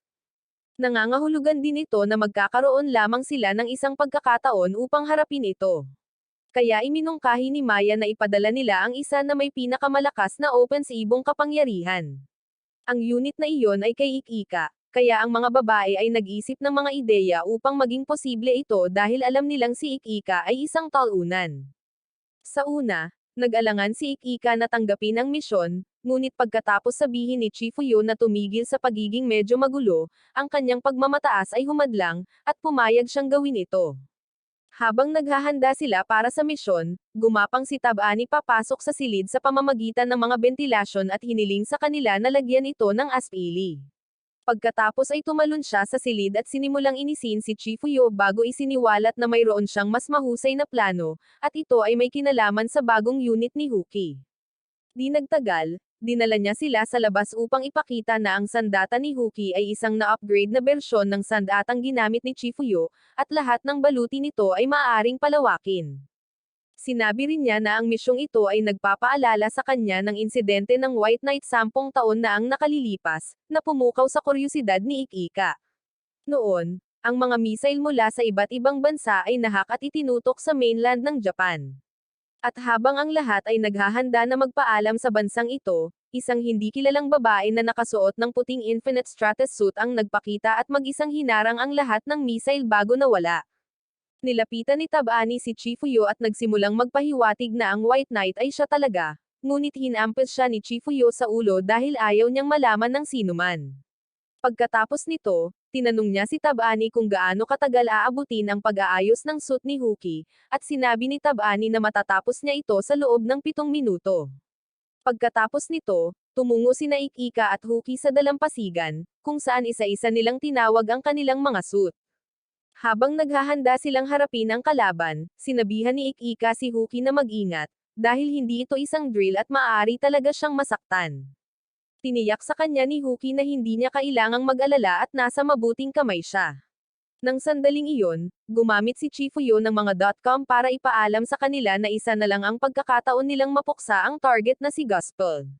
Kaya, humingi ng pahintulot si Huki na suportahan si Ik-Ika ayon sa hinihingi ng sitwasyon. Pinayagan siya ni Chifuyo ngunit hiniling din sa kanya na huwag gumawa ng anumang padalos-dalos, dahil wala pa siyang karanasan. Dahil dito, napansin ng mga babae na si Huki ay medyo sabik na sa kanyang unang tunay na laban. Kaya, binuksan ni Chifuyo ang isang pribadong channel kasama si Ik-Ika at hiniling dito na alagaan si Huki dahil baka may gawin itong padalos-dalos. Dahil dito, sumakay si Ik-Ika sa likod ni Huki, at mabilis siyang lumapit sa Gospel ng may kamanghamanghang bilis. Maya-maya, nakita nila ang Gospel sa radar, at matapos siyang malak ni Huki, sinabihan niya si Ik-Ika na maghanda para sa pakikipag-ugnayan sa loob ng 10 segundo. Agad na sumugod si Ik-Ika sa kanyang espesyal na atake, ngunit habang papalapit sila, nakita sila ng Gospel at umiwas. Habang gumagalaw sila ng mabilis sa ere, inihagis ng Gospel ang 12 ng mga misail sa kanila, ngunit halos hindi sila naiwasan ng mga bayani. Pagkatapos ay nagplano si Ik-Ika kasama si Huki na atakihin ang Gospel mula sa magkabilang panig, kaya nagtulungan sila upang mabilis itong mapabagsak. Nang sa wakas ay nagkaroon na sila ng pagkakataon, hiniling ni Huki kay Ik-Ika na tapusin ang trabaho, ngunit hindi umatake si Ik-Ika, na nag-iwan sa kanya na mahina. Halos hindi na nakaligtas, tinanong niya kung bakit hindi umatake si Ik-Ika, at isiniwalat ni Ik-Ika na may isang barko sa ibaba na nakakuha ng kanyang atensyon, kahit na dapat sana ay sarado ang tubig. Nang mahuli ito, nalaman ni Huki na ang barko ay pag-aari ng mga mangangaso, ngunit hiniling niya kay Ik-Ika na huwag silang pansinin dahil mga kriminal sila. Tumanggi si Ik-Ika dahil mga tao pa rin sila, at ang pagprotekta sa kanila mula sa pagkatamaan ay lubhang nagpapababa sa bilang ng kanyang mga kalasag. Nataman din si Huki dahil sa kanya, at patuloy niya itong iniinsulto dahil isinugol niya ang misyon para sa isang grupo ng mga kriminal. Gayunpaman, nanawagan si Ik-Ika sa kanyang pagkatao sa pamamagitan ng pagsasabi sa kanya na kumikilos siya na parang isang baliw na uhaw sa kapangyarihan na walang pakialam sa mahihina. Tinamaan siya ng mga salita nito sa tamang lugar, at labis siyang napahiya kaya't inihulog niya ang kanyang sandata sa dagat sa ibaba. Bago pa siya makabawi, naglunsad ang gospel ng isang mabangis na missile sa kanya. Ngunit tumalon si Ik-Ika at tinamaan silang lahat sa mukha, na nagdulot ng isang malakas na pagsabog. Habang nahuhulog siya, sinubukan ni Huki na saluhin siya, ngunit dahil pareho silang naubusan ng enerhiya, bumagsak sila sa tubig malapit sa mga mangangaso. Kalaunan sa control room, napansin ni Maya na walang senyales ng paggalaw, ngunit mukhang istrikto siya at sinabing ipagpapatuloy nila ang paghahanap. Nang kumatok si Charlotte at ang iba pa sa pinto, pinagbawalan niya silang pumasok, na ikinabahala nila dahil hindi pumunta si Chifuyo para tingnan si Ik-Ika. Pagkatapos ng pag-atake, napadpad si Ik-Ika sa dalampasigan, malubhang nasaktan. Ngunit sa halip na magpakita ng anumang kahinaan, nanatiling kalmado si Chifuyo at sinabi sa lahat na nabigo ang misyon. Sa kasalukuyan, nag-aalala ang mga babae tungkol sa kapakanan ni Chifuyo. Ngunit sinabi sa kanila ni Laura na ginagawa lamang ni Chifuyo ang kanyang trabaho, dahil ang paghahanap ng gospel ang kanyang pangunahing prioridad. Samantala, hindi pa rin matatag ang kondisyon ni Ik-Ika, at nasa tabi niya si Huki, sinisisi ang kanyang sarili sa nangyari. Nagtataka rin siya kung bakit gustong protektahan ni Ik-Ika ang mga mangangaso na iyon, kahit na sila ay mga kriminal na nanggugulo sa kaayusan, at inamin na tiyak na may malakas na kagustuhan si Ik-Ika na makaramdam ng ganito. Napagtanto niya na gumagamit siya ng karahasan hanggat maaari, at dahil sa kanyang kahinaan, hindi makapag-focus si Ik-Ika sa laban. Sa sandaling iyon, nagpakita si Maya at hiniling sa kanya na magpahinga, ngunit nang igiit niya na manatili, sinabi sa kanya ni Maya na ito ay isang utos mula kay Chifuyo. Sa wakas ay umalis siya sa tabi ni Ik-Ika, ngunit sa halip na magpahinga, tumakbo siya sa dalampasigan upang ilabas ang kanyang pagkadismaya. Pagkatapos ay naalala niya kung paano siya binubuli ng isang grupo ng mga batang lalaki ilang taon na ang nakalilipas dahil sa pagsusuot ng laso, ngunit ipinagtanggol siya ni Ik-Ika at pinahirapan ang mga batang iyon. Kalaunan, pinagalitan niya ito dahil sa pakikialam, ngunit magalang na sinabi nito sa kanya na maganda ang hitsura ng laso sa kanya. Sa kabila nito, malamig ang kanyang pakikitungo sa kanya, ngunit nang tumalikod ito upang umalis, sinabihan niya itong tawagin siya sa kanyang unang pangalan, at iyon ang naging dahilan kung bakit sila naging magkaibigan. Habang nagtatampo siyang mag-isa, dumating si Rin at prangkang sinabi sa kanya na siya ang may kasalanan sa nangyari. Nang hindi sumagot si Huki, hinawakan siya ni Rin sa kwelyo at sinabihan siyang ayusin ang gulo na nilikha niya. Sumagot si Huki na hindi na siya muling magpipiloto ng suit, ngunit sinampal siya ni Rin sa mukha at sinabihan siyang magpakatatag. Bilang tugon, sinabi ni Huki na hindi nila alam kung nasaan ang kalaban, ngunit inamin niyang gusto niyang lumaban. Nang marinig ito, ngumiti si Rin sa kanya at sinenyasan ang iba na sa wakas ay nagising na si Huki. Nangako ang mga babae na lalaban kasama niya at aayusin ito, at mas gamaan ang kanyang pakiramdam. Pagkatapos, natagpuan ni Laura ang gospel gamit ang espesyal na teknolohiyang Aleman, at kahit na may mga utos sa kanila na maghintay, nagpasya silang magmisyon upang lumaban. Di nagtagal, natagpuan nila ang gospel, at pinaputok ni Laura ang unang putok, ngunit ang gospel ay tila hindi nasaktan. Sa control room, ipinaalam ni Maya kay Chifuyo ang sitwasyon, ngunit sinabi niya na alam na niya na mangyayari ito. Sumugod ang gospel at sumugod patungo kay Laura, ngunit sinalpok ito ni Cecilia at pinaputukan ito gamit ang kanyang baril, ngunit naiwasan din ito ang lahat ng kanyang mga atake. Sumama rin si Charlotte sa kanya at patuloy na pinaputukan ito, ngunit kahit gaano pa nila kalakasan, tila hindi nila makapasok sa mga depensa nito. Samantala, nanaginip si Ik-Ika kung saan siya ay nasa isang makalangit na mundo at nakakita ng isang babaeng nakaputi. Habang papalapit siya rito, pakiramdam niya ay nakita na niya ito dati ngunit hindi niya matandaan kung kailan or saan. Pagkatapos ay niyaya siya ng babae na pumunta dahil kailangan siya ng kanyang mga kaibigan, ngunit nang tumangala siya, nawala ito. Ang eksena ay nagbago sa isang paglubog ng araw sa ibabaw ng dagat, at nakita niya ang puting kabalyero, na nagtanong sa kanya kung nais niya ng kapangyarihan.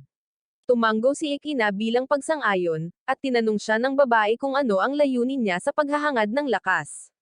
Sumagot siya na gusto niyang protektahan ang kanyang mga kaibigan mula sa lahat ng hindi kinakailangang karahasan.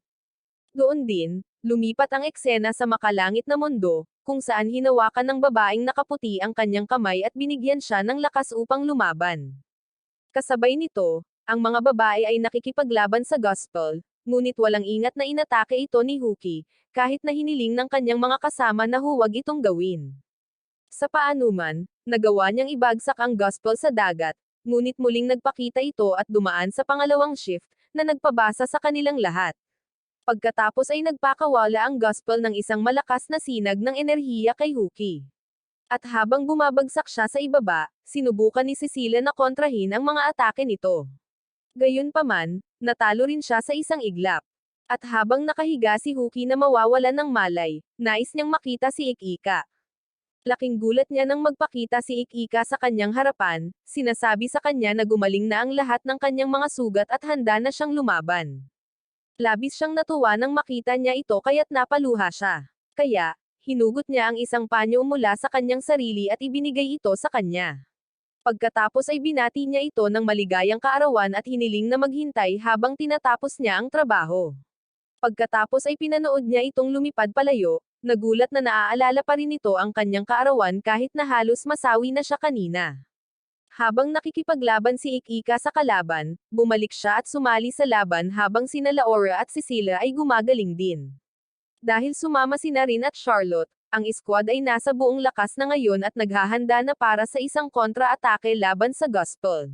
Nang makita silang nagtutulungan, nangako si Huki na paprotektahan sila mula sa likuran. At biglang, gumana ang kanyang espesyal na kakayahan, na nagpanumbalak sa kanyang enerhiya ng kalasag sa pinakamataas na antas. Gayunpaman, napansin ni Maya na ang unit ni Ikika ay bumaba na sa 10%. Ngunit sa kabila nito, sumugod siya ng diretso hanggang sa tuluyan siyang maubos. Nang sandaling iyon, hinawakan ni Huki ang kanyang kamay, at nakita niyang tumataas ang mga numero sa kanyang screen hanggang sa ganap siyang ma-charge. Pagkatapos nito, naglunsad ang squad ng isang buong kontra-atake, ngunit kahit na noon, nahihirapan silang makahabol sa kalaban. Kalaunan, ang laro ng numero ay naging pabor sa kanila, at nagawa ni Ikika na talunin ang gospel sa pamamagitan ng pagtusok ng kanyang espada sa katawan nito at pag-ubos ng enerhiya ng kalasag nito. Pagkatapos, bumalik sila sa dalampasigan, kung saan hiniling sa kanila ni Chifuyo na maghain ng ulat, na pinagsisihan ang kanilang pagkakamali sa pagsuway sa mga utos. Binigyan din niya sila ng parusa sa anyo ng malupit na pagsasanay. Ngunit sa kabila ng lahat ng ito, pinuri niya sila sa kanilang mahusay na pagganap at atubiling inamin na masaya siya na ligtas silang lahat. Nang gabing iyon, tinanong sila ng iba pa nilang mga kaklase tungkol sa gospel, ngunit walang imak ang grupo, dahil lahat ng ito ay lihim na bagay. Samantala, tuwang-tuwa si Tabani sa suit ni Ikika, inamin sa sarili na wala siyang ideya na mayroon itong kapangyarihang magpagaling. Sumali si Chifuyo sa kanya, idinagdag na ang puting kabalyero ay may katulad na kapangyarihan at ito ang pinakaunang unit na nilikha ni Tabani na may core na may label na 0001. Ipinahiwatig ni Tabani na plinano ni Tabani ang lahat ng ito upang mapunta si Ikika sa akademya at palitan ang puting kabalyero, ngunit itinanggi ito ni Tabani. Naniniwala rin si Tabani na sadyang ginawa ni Tabani na baliw ang gospel upang madala niya ang kanyang kapatid bilang bayani sa huling minuto, ngunit tumanggi muli si Tabani bago nawala ng walang bakas. Samantala, mag-isang nakaupo si Ikika sa tabi ng dalampasigan, tinatanong ang sarili kung nagtagumpay ba siyang protektahan ang kanyang mga kaibigan. Dumating si Huki na nakasuot ng swimsuit, at tinitigan niya ito na parang ngayon lang siya nakakita ng babae. Matapos siyang sabihan ni Huki na tumigil sa pagiging kawawa, umupo silang dalawa para mag-usap, at sinabi ni Ikika na natutuwa siyang nakabalik ng ligtas ang lahat. Nag-aalala si Huki sa kanya dahil malubhang nasugatan siya, ngunit sinabihan niya itong huwag mag-alala, dahil mayroon siyang plot armor. Gayunpaman, sinabi ni Huki na hindi niya mapigil ang mag-alala dahil siya ang dahilan kung bakit siya nasaktan at madali sana siyang nasawi doon. Hindi niya matanggap ang katotohanan na pinatawad siya nito ng ganoon kadali. Kaya, inactivate ni Ikika ang kanyang pagiging pilyo at nagpas siyang parusahan siya. Pagkatapos ay hiniling niya sa kanya na ipikit ang kanyang mga mata, at nang magawa niya ito, pinitik niya ito sa ulo at sinabing quits na sila. Dahil dito, nainis siya at yumuko sa kanya para magreklamo. Ngunit nang sabihin niya sa kanya na tinutusok siya ng kanyang mga asset, umatras siya at tinakpan ang sarili. Kaagad pagkatapos, inilagay niya ang kamay nito sa kanyang katawan at tinanong kung nakikita ba siya nito bilang isang babae, at sumang-ayon ito bago siya yumuko para ikis siya.